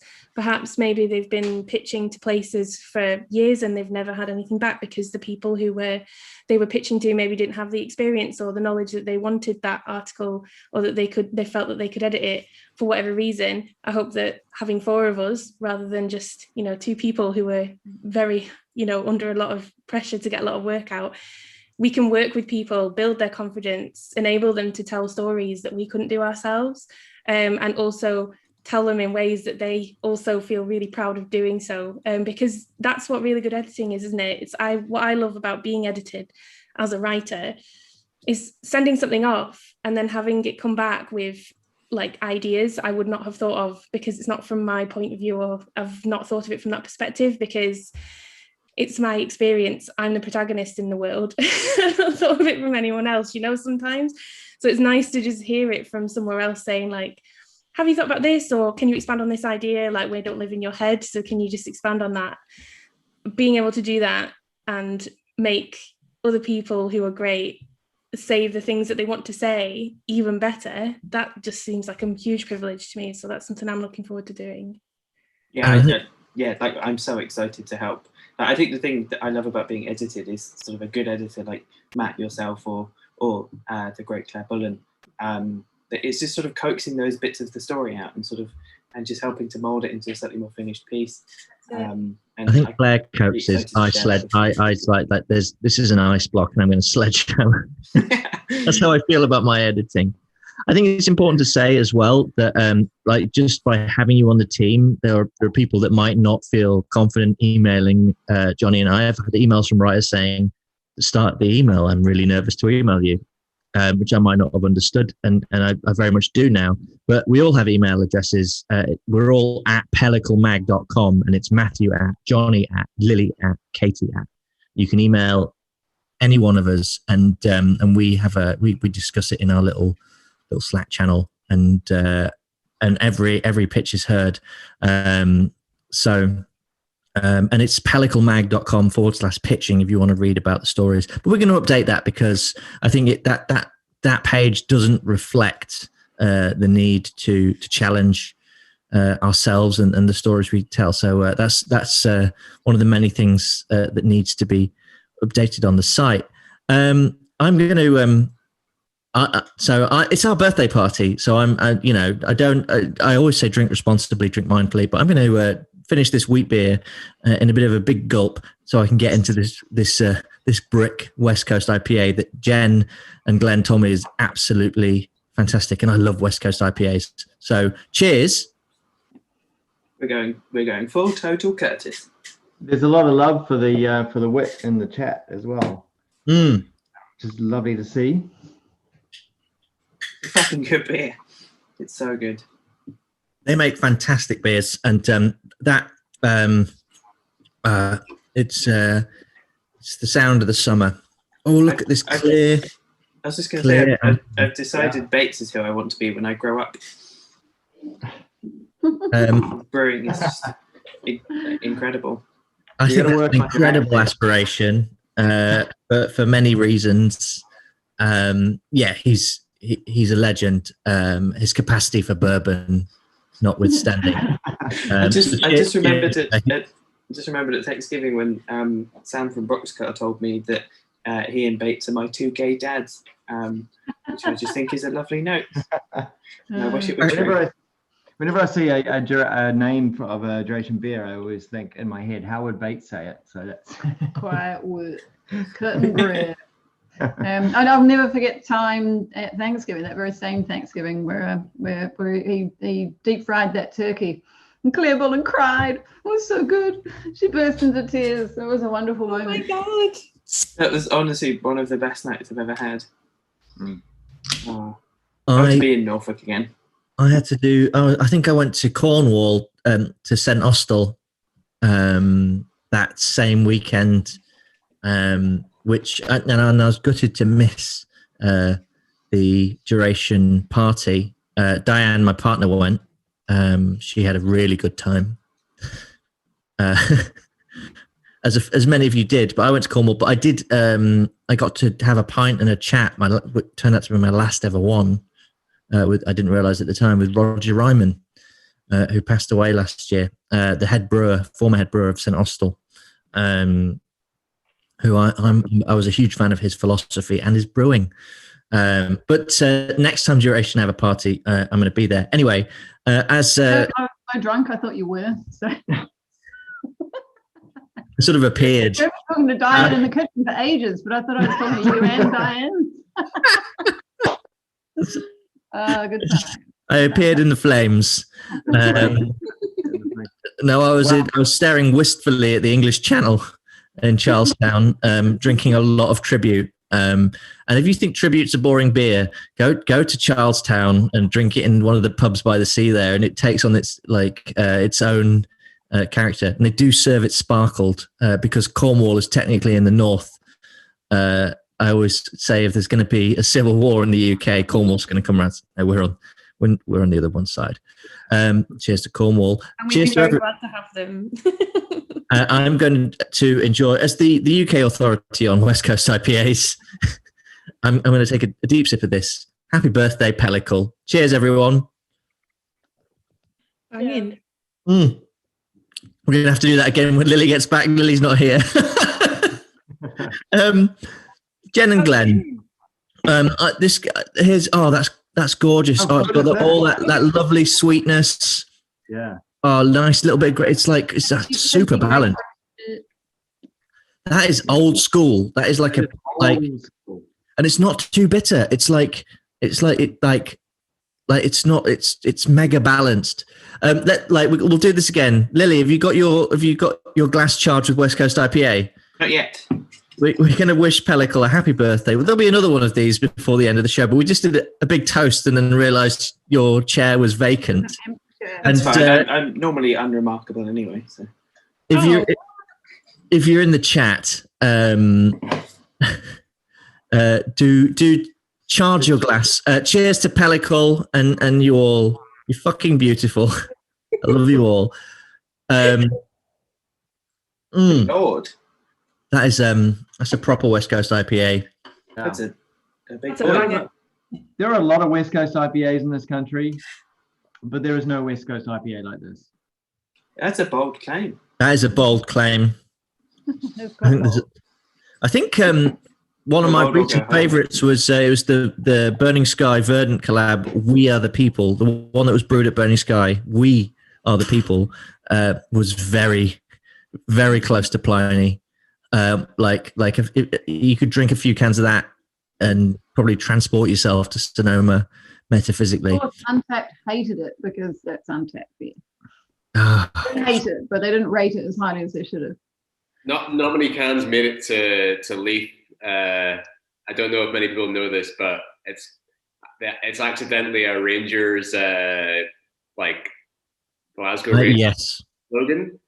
And Scotland is incredibly. I'm in Hibs territory right now, about 5 minutes away from the stadium, and yeah, a beer with a big Rangers slogan wouldn't go down very well, even though it was, I assume, unintentional and a lyric from a song.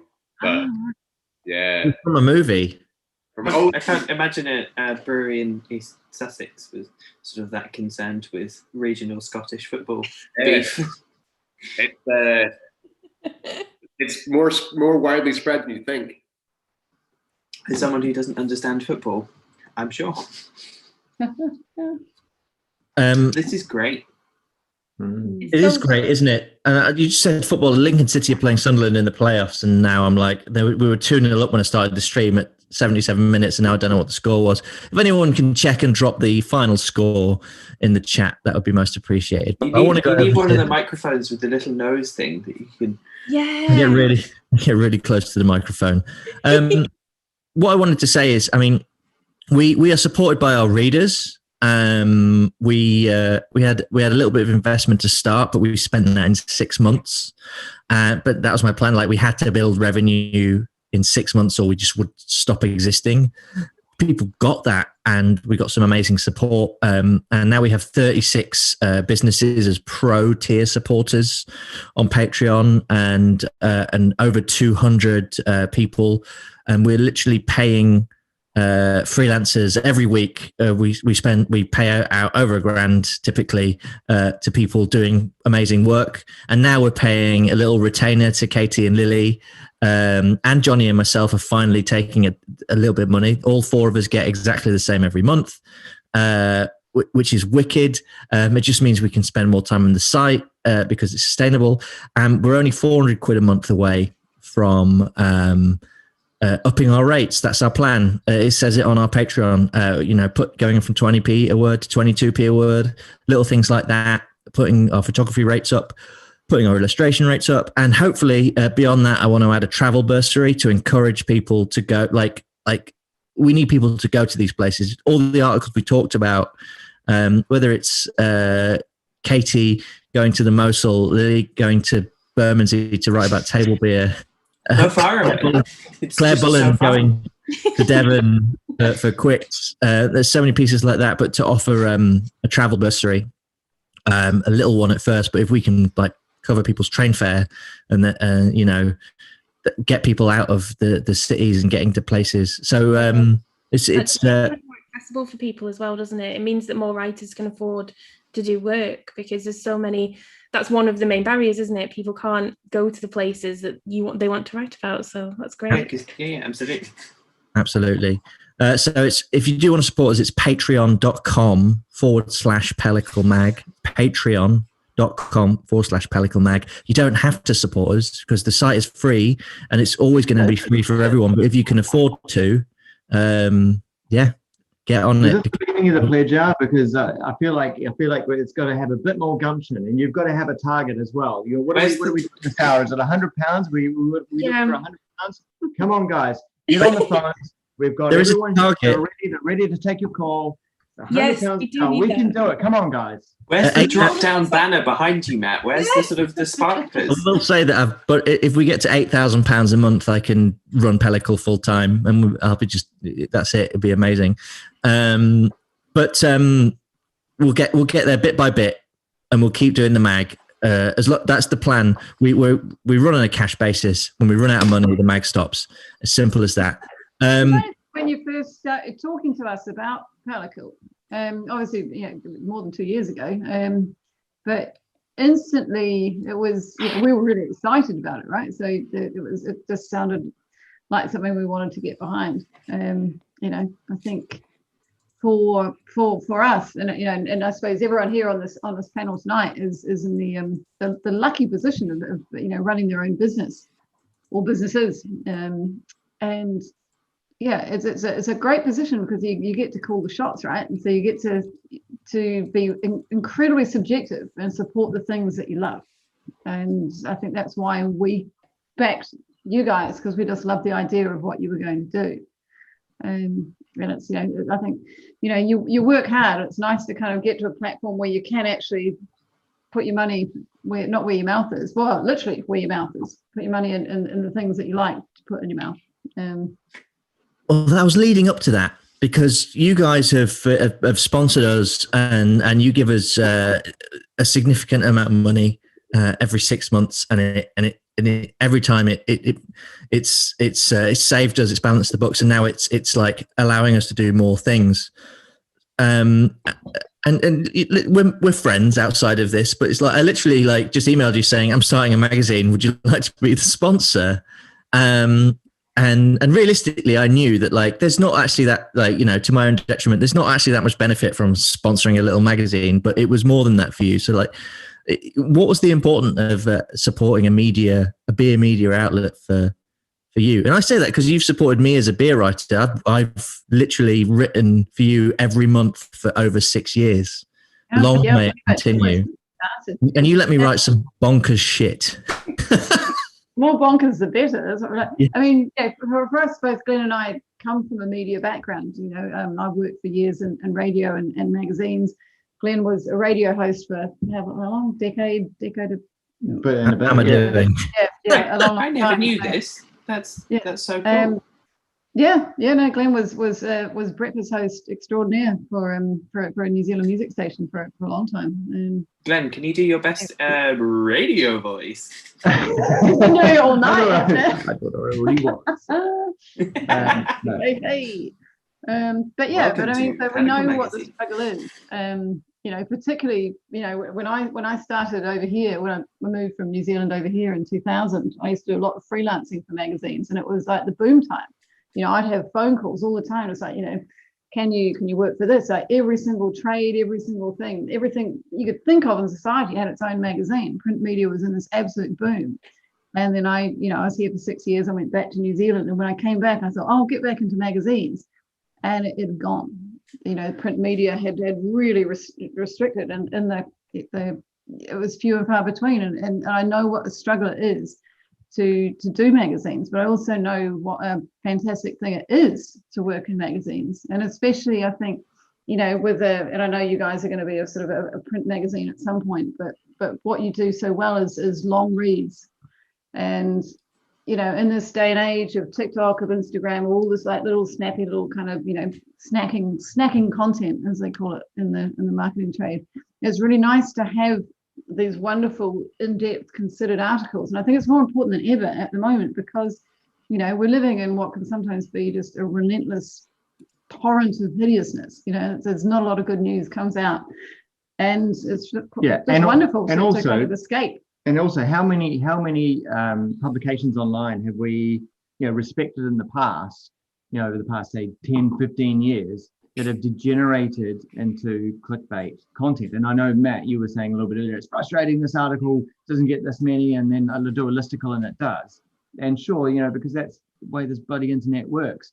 But if we can find ways to support content that needs to be done, that needs to be told, that is important, then let's do that. And that's why we feel passionate about supporting Pellicle, and I'm sure that's why other people do as well. So and I think that is the only model moving forward.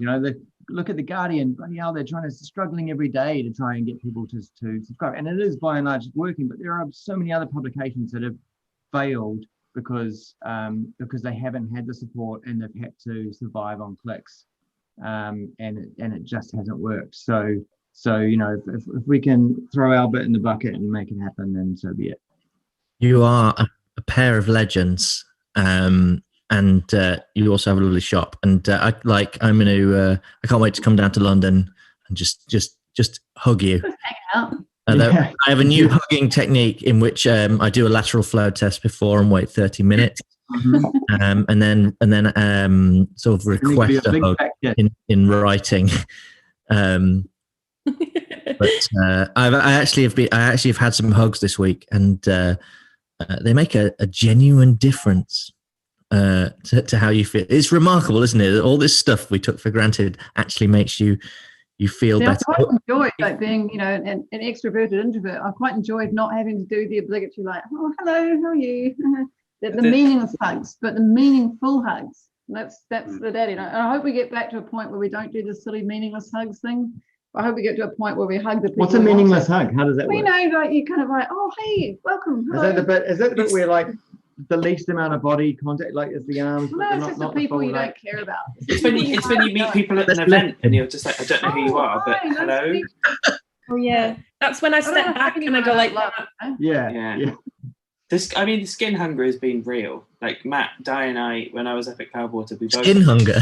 It's a known phenomenon. Skin hunger. It's what people in prisons often feel. Make a beer called Skin Hunger. No, don't make a beer called. Oh God, no! That's a sad beer. Wow.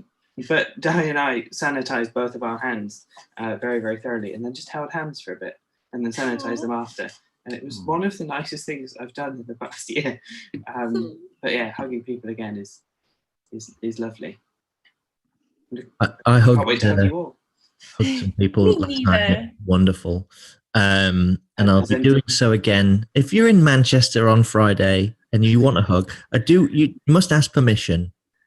Actually, no, it's a really bad idea. Find me and hug me. All 22 people rush to Manchester. All 22 people watching, I should say. 22 dedicated people. Thank you for staying with us. We've got a couple more beers to go.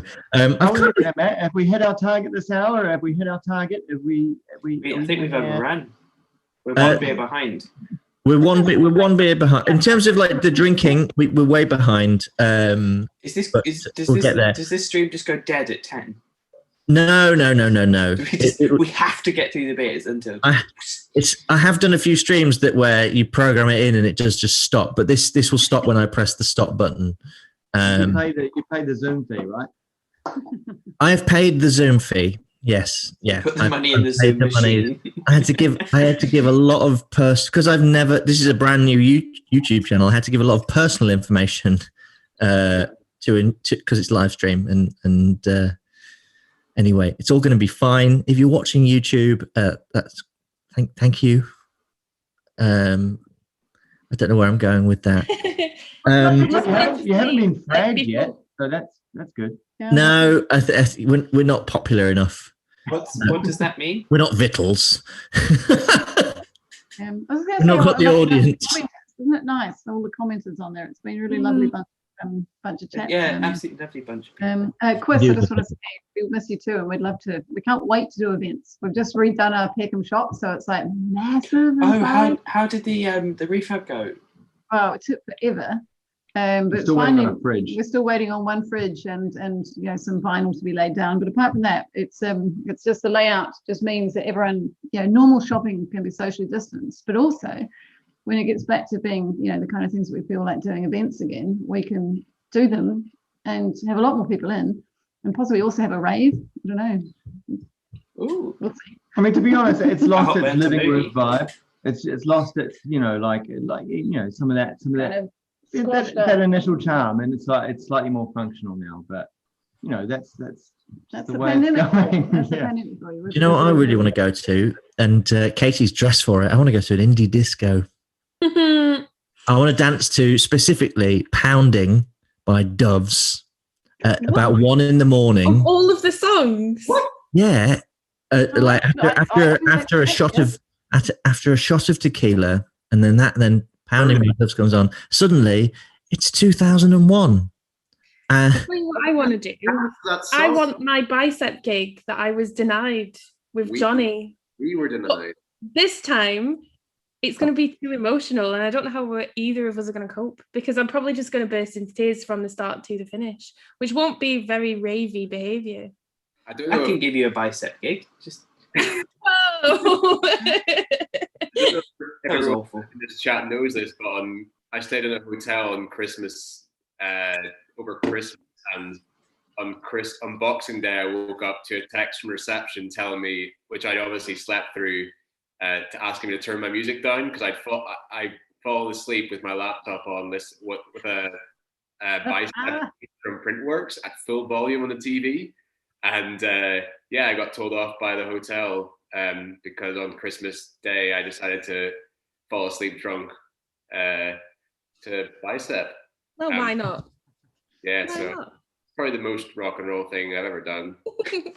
There will be some things I miss about sort of lockdown life. And I think, one of the standout kind of parties of the last year was last summer, and we had 6 of us in our teeny tiny little back garden when it was permitted to do such things.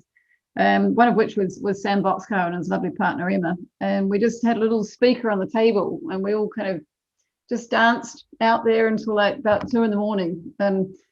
Yes, you could do that any time, but it had a real special meaning because I think the 6 of us hadn't got together for, was it your birthday? I can't remember what it was. Your birthday. Yeah, and it was just one of those things like this. We're here, we're dancing, we're actually, in the same space, and it just felt like it's been so long, and it was this really joyous occasion. And it's those things like Zoom discos and things like that. I probably don't want to go back to them, but they've got a special place in my heart because they kept us going.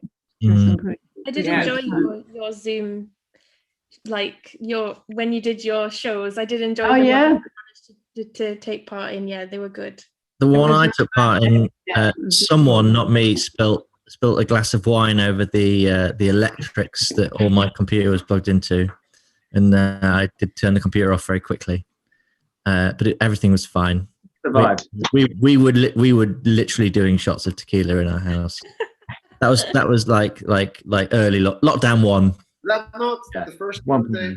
In the Twitch. What, Johnny? Is that not our first birthday? Yeah. Actually, yeah, it was. That's true. Yeah. You kindly invited us to come along and DJ. Yeah. And Matt's tune, I believe, was the tune of the night. What was it? It was the Walkman, the Rat, which is actually Diane and I consider that in our own personal nation, it's our national anthem, and so whenever it comes on, I have to salute because it's. But it is the national anthem. That whole album, Bows and Arrows, absolutely outstanding. Absolutely outstanding.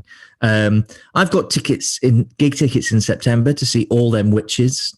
Bit of psychedelic blues, fun. I'm trying to get a ticket to see Squid in Manchester. It's sold out, but that'll be good. They have brewery associations, so might be able to pull a few strings. That Bright Green Fields out now on Warp Records. Warp Records office is round the corner from the Southampton Arms in London, but I've never seen Aphex Twin while I've been going for pints at the Southampton Arms. Unfortunately, we've had an actual question from Robert Priest about if we're going to do a print edition, and this is something that we've really dropped the ball on because we got as far. We've commissioned people to produce the print edition. The guys at Hop and Barley were going to design it for us, and they were costing it up for us. And the pandemic hit. It costs so much to make a print edition, and we'd have to sell a minimum of 750. It's actually really hard to sell 750 magazines if you're a small magazine, and 750 would be roughly break even, but you want to sell more than that. But it costs so much money. But then if you want to do a really high quality print run, you look at Pipette, which is like 20 quid for a magazine. Like, why does it cost so much? Because they don't they do it to the best quality possible. Why not? So we haven't done a print edition, but what Johnny and I were talking about, because in the our launch party at Craving Coffee in Tottenham back in May 2019, Johnny talked about how his original inspiration was the Beano and the Dandy, which is wonderful. I was a big Beano and Dandy reader as a kid. I loved it. As was I. But what if we did?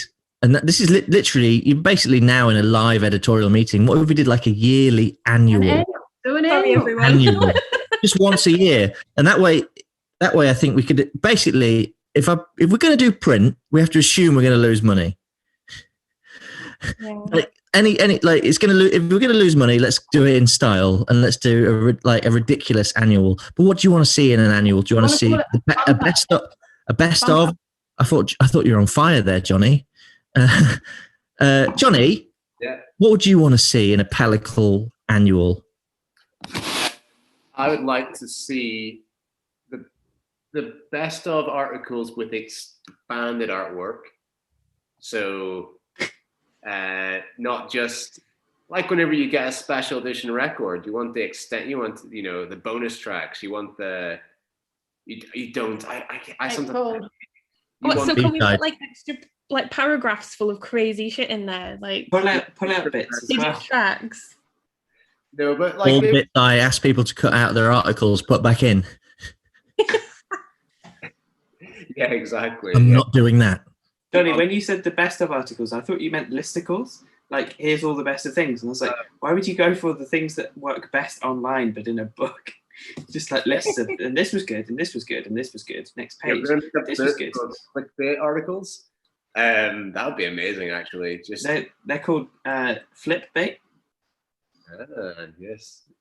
Basically, we're gonna make like an OK or Hello magazine. Yeah, that'd be so good. Yeah. I'm not even joking. That'd be really fun. No, I think like just give things that we're doing well, just expand out the artwork. If we have the space to do it, like get some nice stuff down the sides. Just make it look real pretty. I, as well as the Beano and Dandy annuals, I also got, my gran bought me every year the Guinness Book of World Records, and I always enjoyed how every year was different and had like it was a well put together thing. It always had a different like holographic texture on the cover. Oh fuck me, those were cool. They were great.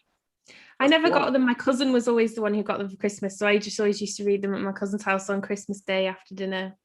I love like the attention span of children. Like I would just read that over and over again. Like, oh, it's the same guy with the same record for the world's longest toenails, but still, it's fascinating. Just kept me coming back. Ripping. Yeah. Do we think we could get an annual done this year? Yeah, absolutely. There's 4 of us. Out for Christmas. It's May. Yeah. Yeah. It's like. Can I also say that's no time? That's no time. Yeah. Can you add in a calendar for 2022? We've talked about this before, Matt, about doing some kind of like crazy calendar. But like one of those office would be brilliant. Like we're a window cleaning company, and like this is the calendar we send around to all the potential. Yeah, but it's you want a new image every month. Yeah, we can if you want us to clean your windows. My we do need our windows cleaned, so that would be good. My favorite Doom band did a fold-up desk calendar of all of their pets, but in space. So cool. Which let's give them a shout out. Which Doom band is it? It's Vile Creature. Vile Creature. Pets of Pellicle. It's just fucking sick. It just keeps going. It's hit There after are hit. a lot of Pellicle animals. It doesn't keep going. I think it only goes 12 times. No.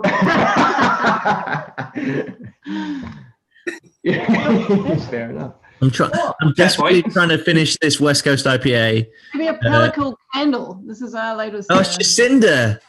It's just cinder in icon form. Every good Kiwi overseas has a candle of the New Zealand Prime Minister in their house, don't you know? Imagine living in a country where you could do that with the leader of the country. Amazing. Like the only thing I would want is to get one of those just to immediately set fire to the entire thing. Just torch it. Hit it with Yeah, Pellicle candles, calendars, that's what we're saying. Merchandise. Merch, definitely merch. Johnny, are we going to do some Bucket hat, merchandise? Johnny's in charge of merchandise. Bucket hat. Yep. Crochet We've bucket hat. been planning some merchandise. We've got like we're very good at the pin badges. Shout out to Awesome Merch, who are awesome, who do our pin badges. They We do have some recently t-shirts deleted the account of a bunch of transphobes, and it was very fun watching everyone get angry on Twitter. I actually, a Pellicle calendar, I think, would actually go down, even if it was just like, you know, beautiful images of, travels in the past from Pellicle contributors. It would just be, I think I would get it. Yeah, It would be up in you've my got such a beautiful resource of photography. That, I mean, either that or, as Owen says, hunks of Pellicle in the chat. Pellicle, yeah. I mean, I can give it a go. if Katie, you and I are hunky AF. It's the bicep kick again. That's it. I mean, I haven't got biceps, but I could probably try and do a lunge or something. I'm going to get into this boxcar. Hang on, it's like a Tool album cover. Show off my assets, aka my strong ankles. Katie, I hate to be a pedant, but you literally do have biceps. Yeah, you are hard as nails. I've learnt recently that the correct term for a single muscle is biceps. So you have pairs of bicepses. So Bicep, the musical artist, is not biologically factual. Wow. Well, then there you go. I should write them a letter. I don't like them anymore. I like They'll be hearing from me. I like that we're getting into this. This is the jazz hour. You're listening to Pellicle Radio. We're talking about the connective tissue between our elbow and our shoulder. Oh, it's more than a connective tissue, my friend. Welcome to the bullshit hour. We are specialists. Speaking of, Johnny's gone. I was going to ask him something. What I'm going to do. Well, there's a bit of a lull. I just wanted to say, I wanted to thank Jen and Glenn. I know Jen's not there right now, but and all of the sponsors who put money towards Pellicle, and to everybody who who's watching this, who does. I am basically doing a job that I dreamed of doing when I was a kid. I'm writing and I'm getting paid to do it. How amazing is that? And you are managing to help me do that. So thank you so much. Haven't really got anything else to say other than that. And it's an absolute pleasure. It's a thrill to as a freelancer. I am still making most of my income from freelance writing, and I get to pay other freelancers to do stuff. And that's oh no, I've just spilled beer all over my keyboard. No, not again. Right, okay, I've got to go and get tissue because half Overboard. Oh no. Oh, classic Curtis. It's not that the things are cut out. All right, he's away. So we're in control now. So where are we going to take this thing? Quick, can we mute? Can we kick Matt out? Oh, we're not. That's in control. God damn it. I think I would like to also echo Katie. Jen and Glenn, your support has enabled. He's back. Damn it. Has enabled in my opinion, one of the best food and drink platforms and publications in the biz. And I get to say we again. We couldn't do it without you. Historically, they couldn't have done it without you.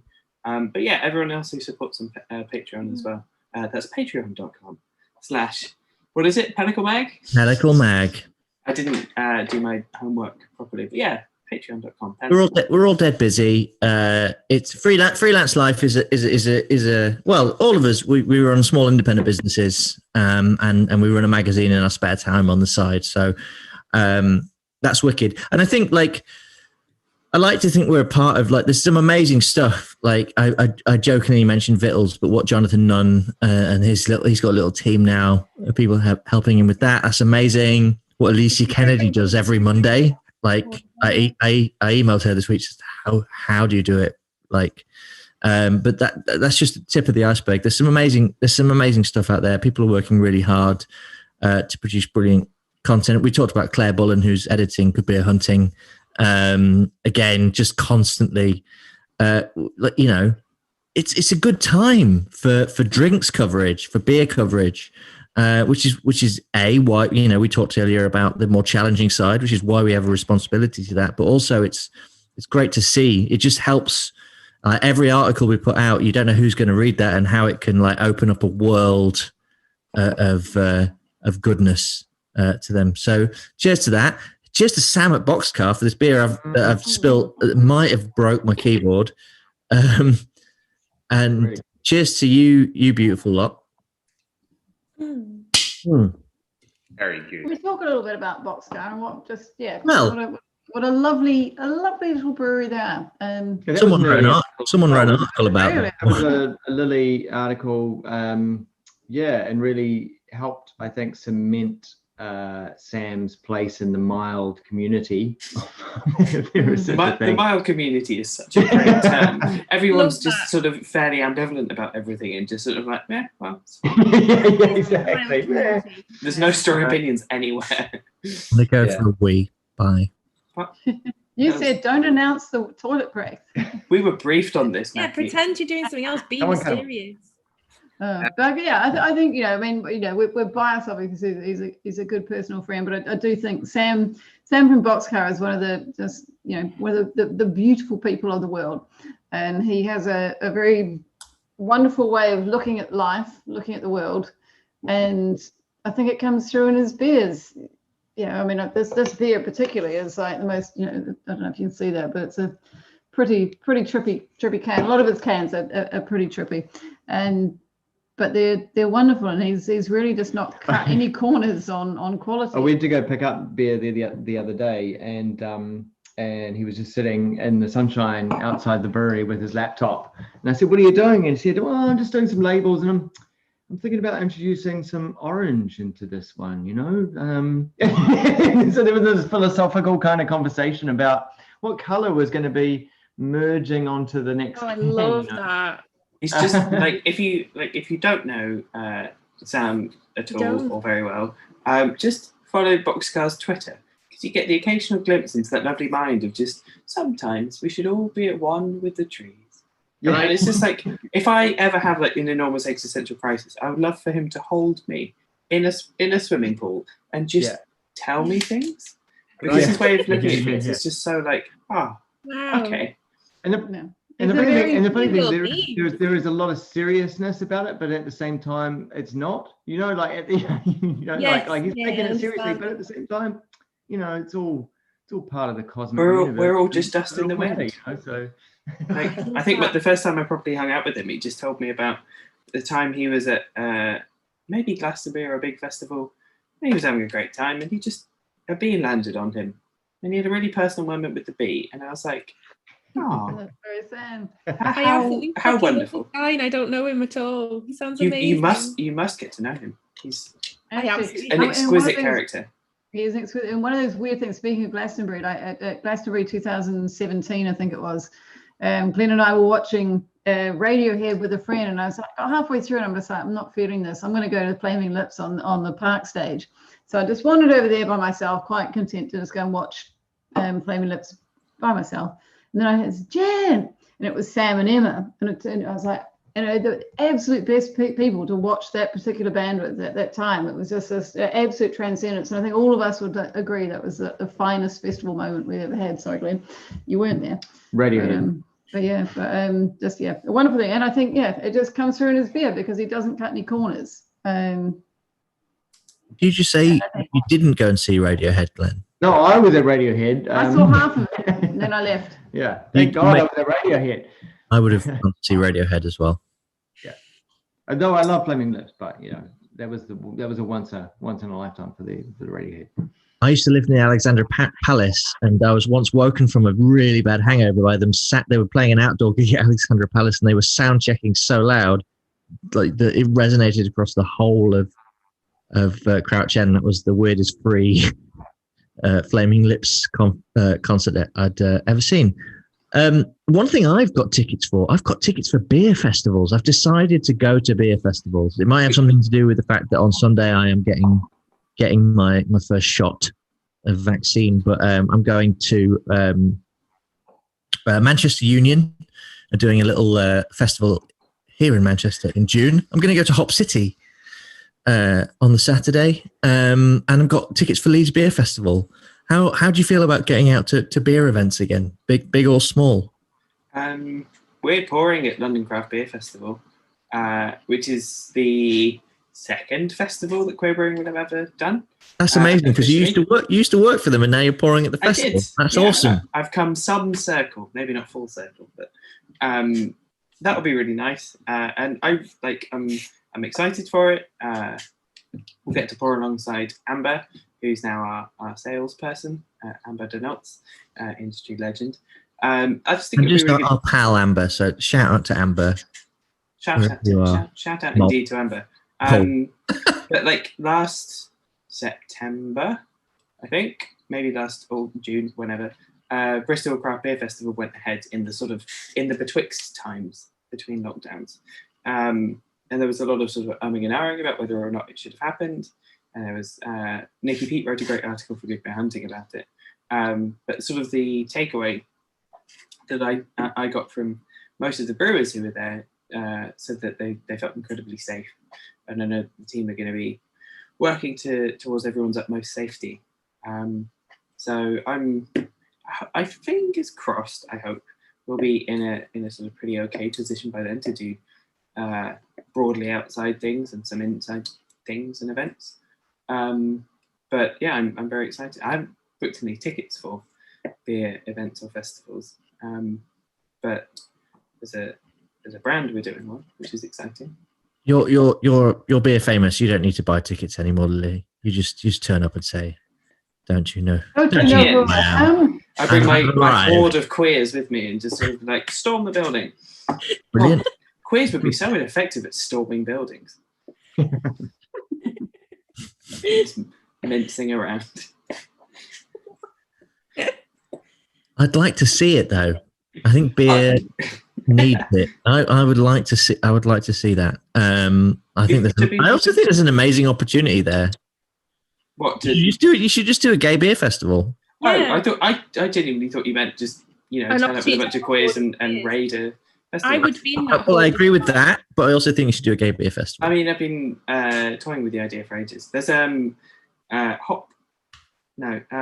it Hop Culture magazine? They're doing a queer beer festival that's happening online in about 2 weeks, and I'm speaking on one of those panels, which will be really exciting. But amazing. Yeah, I'm looking at the idea of doing one in the UK. So watch this space. That's exciting. Can't believe you can fit that in, but I look forward to seeing the results. I don't believe that I can, but if I can, it will be at the detriment of one of my other jobs. Which may or may not be Pellicle'S. But I actually put it in the contract, and I did do a contract, make it all official. It wasn't a blood on a napkin Tony Wilson job. Maybe it should have been, because that is very much that is very much our vibe. But it's like I pledged in the contract that what I ask of Katie and Lily would not interrupt the work that makes you more money, which is everything else. Because that's crucial. Like all four of us are doing. Johnny's brewing. Are you all right, John? Johnny fell over yesterday while he was brewing. I fall over when I'm brewing every single day. This time I just hurt myself. Are you all right though? Okay, I just cut my hand. It's all good. There's a lot of blood. I didn't mean to embarrass you. I just genuinely want to make sure you're all right.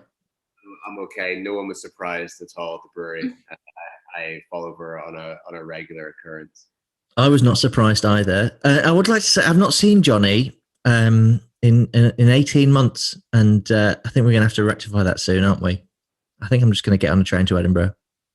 Shoot, it's great. We love it here. Yeah, Edinburgh is the best, and I haven't been for like 2 years, and I really miss it. And you, Johnny, but also I miss the town. I've not been to Edinburgh since 2013. The last time I was in Edinburgh, I went on a pub crawl with Garrett Oliver. Wow. Yeah. That was when the Twitter account about his hat was started, I believe. What a coincidence. That wasn't me, but I know who it was. I love Scotland. We would love to. I mean, to be honest, my city is Glasgow, apart from Edinburgh, and not Edinburgh, but we could do Edinburgh to push. But maybe climate change will improve your weather, and we'll all be up there. You should all come to Manchester. Yeah, it's very climate change will improve your weather. It will never change. It's just a big cloud. I actually quite like it. That's my biggest fear about moving from the southeast was the amount of water. But the amount of water.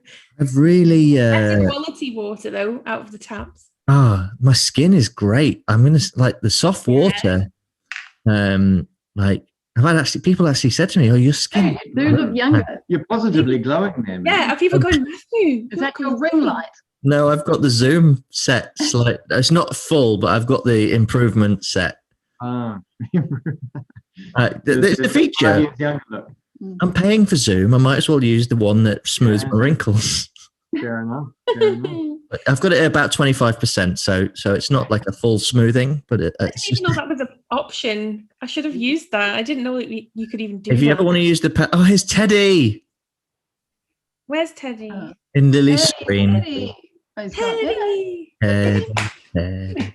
Oh, he's a bit nervous. He's a young pup.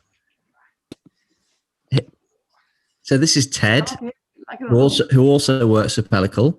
Oh, Teddy. I'm just saying that Teddy is also on the editorial team at Pellicle. Look at Teddy's distinguished eyebrows. Look, when he runs, they go like. There's a good question in the chat from Samir. If you didn't know what age Pellicle was turning, what age does it feel like it's turning? Ooh, Johnny, do you like? I want you to all get your cans. I'm gonna knock this. We're 2 hours in, and I'm wary of I don't want to just go into the night. But Johnny, do you want to answer that? Like, how old does Pellicle feel to you?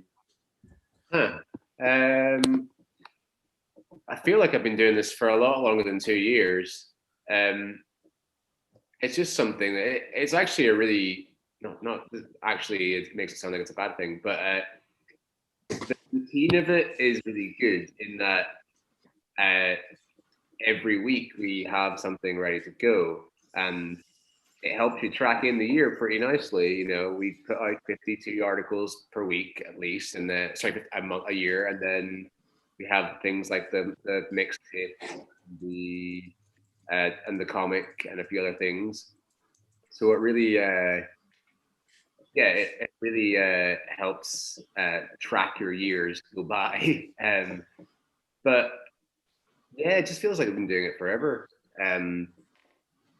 But I feel that like the launch party feels so long ago. It feels sad that this is our third party we've had, and the second of which has been on this. Only one of them has been in real life. 2 of 3 have been online. So I guess that makes it feel like it's been an even longer time. But hopefully next year we'll have a in-person party again. Or maybe multiple in various cities, who knows? But it feels like it's been going on forever, and it's just organically growing. I mean, I didn't think when we started it we'd have a team. So that's super cool. That we have more people, and it's expanding the outlook, but also helping with the workload. And I think it's going to be amazing. And I can't wait to see what the next year looks like. I vote for the party to be in Edinburgh, so that we can travel. Yeah, let's say that now. Let's have our 3rd birthday party in Edinburgh. Please, yes, that would be awesome. I do really miss it. I usually go up like 3 times a year, and I just haven't been able to go up, obviously. And it's just like, that would be awesome. There's a brewery. I hadn't felt like sad about traveling, weirdly, until actually earlier today I read in the Guardian they had a summary of Anthony Bourdain's 5 favorite dishes, which obviously was like completely disingenuous, because who knows what his 5 favorite dishes was, but whatever it was somebody had chosen them, and God, it really made me miss going to places solely to eat and drink. That's mainly why we traveled. You would just travel just to go and eat and drink, and it was really just yeah. I go Sorry, to I'm New also Zealand. optimistic. This could happen again soon, hopefully. Who knows? I go to New Zealand just for the steak and cheese pies. Muzzles New Zealand must be the exception, because I was just thinking about that, and that we've never travelled somewhere to go climb a mountain or go see a lake. It's always been, well, what can we go and eat there? Same, absolutely. Yeah. For me, it But always used I to do be wonder that like, about New Zealand, how many people actually go to the tourism? Yeah. I just want to answer Sam's question as well. And I feel like Pellicle is a baby. Like I wrote a business plan, and it's like it was 10. Like I don't expect us to exist after 10 years. I don't think we'll be relevant in 8 years' time on our 10th birthday. And I don't think we should. I think 10 years is a good time to look at something and knock it on the head. We'll see. We could get to 10 years and go, hey, this is still cooking on gas. We'll keep going. But in the business plan, it's like that's how long we should go. But right now, I feel like we are babies in a publishing food and drink world. We don't know what we're doing. We figure stuff out as we go. We're chaotic. We're disorganized. That's why we've got Lily and Katie. Speak for yourself. Who are. I'm a Capricorn. I use spreadsheets. Thank you very much. I'm a Cancerian. I just want a hug. I'm incredibly chaotic, but I do know what I'm doing, I think. You may have no choice. What if I freeze you all now into a non-fungible token? Well, you could make some Love money. that, actually. Let's be part of the zeitgeist. Oops, that's my kink.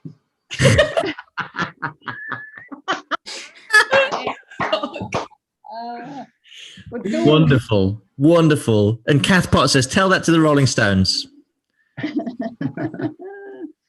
Right. I've met a Rolling Stone. If those crusty fuckers met- can keep going. I've met Bill Wyman, and he doesn't know how they're still going. Anyway, let's open this. I'm gonna look. I've still got all this. I'm gonna drink this boxcar beer, but I'm just gonna open this can because I'm gonna end the stream. You lot who are on the stream, don't end Zoom because we're going to chat. But let's just. I think this is a good time to finish the stream. I just want to say thank you to everyone who has tuned in, who's been with us the last 2 hours. A lot of the people who've stayed with us are writers or people who read us regularly, and the people who've drank along with us this evening. I thought we were going to have like tasting notes and talk about that, but I think tonight's discussion proves that what we do is about more than just what beer tastes like. Although what beer tastes like is still really important to me and hopefully to all of you. But just thank you. Like, it's ridiculous that like my last thank you goes to Johnny because I'm the shit one. Like, he's the nice one, and I'm a fucking nightmare. Like, what's this? Why are we doing this? Oh, like we've reached the existential crisis part of the stream. The texts he gets from me, especially when I was writing my book and I was just like a maelstrom of awfulness. I just want to say, I had a few cans. Johnny, I love you to bits, and I'm so happy we're doing this magazine. Lily and Katie, I love you to bits, and I can't wait to see what we do together. Jen and Glenn, I love you to bits. And thank you for supporting us financially, emotionally. Here's to Pellicle. Here's to Pellicle. I'm going to smash this Karoo Stout, which is from New Zealand. And to all of you who read and enjoy Pellicle, every time you click on an article, that makes it worthwhile. 2 years in. Yes, 100%. That's all we ask is you read. And if you like something, share it. If you support us on Patreon, that's awesome. You don't need to, but if you do, you're literally paying writers, photographers, and illustrators and these guys to make shit that's nice. Cheers to all of you, and I think that's the best place to leave it. Thank you. Cheers. Bye. Thank you for joining us. Thank you. Shout out Phil Greenwood. You're a legend. Shout out all of you. Shout out Dick and Kath. Dick and Kath, yes.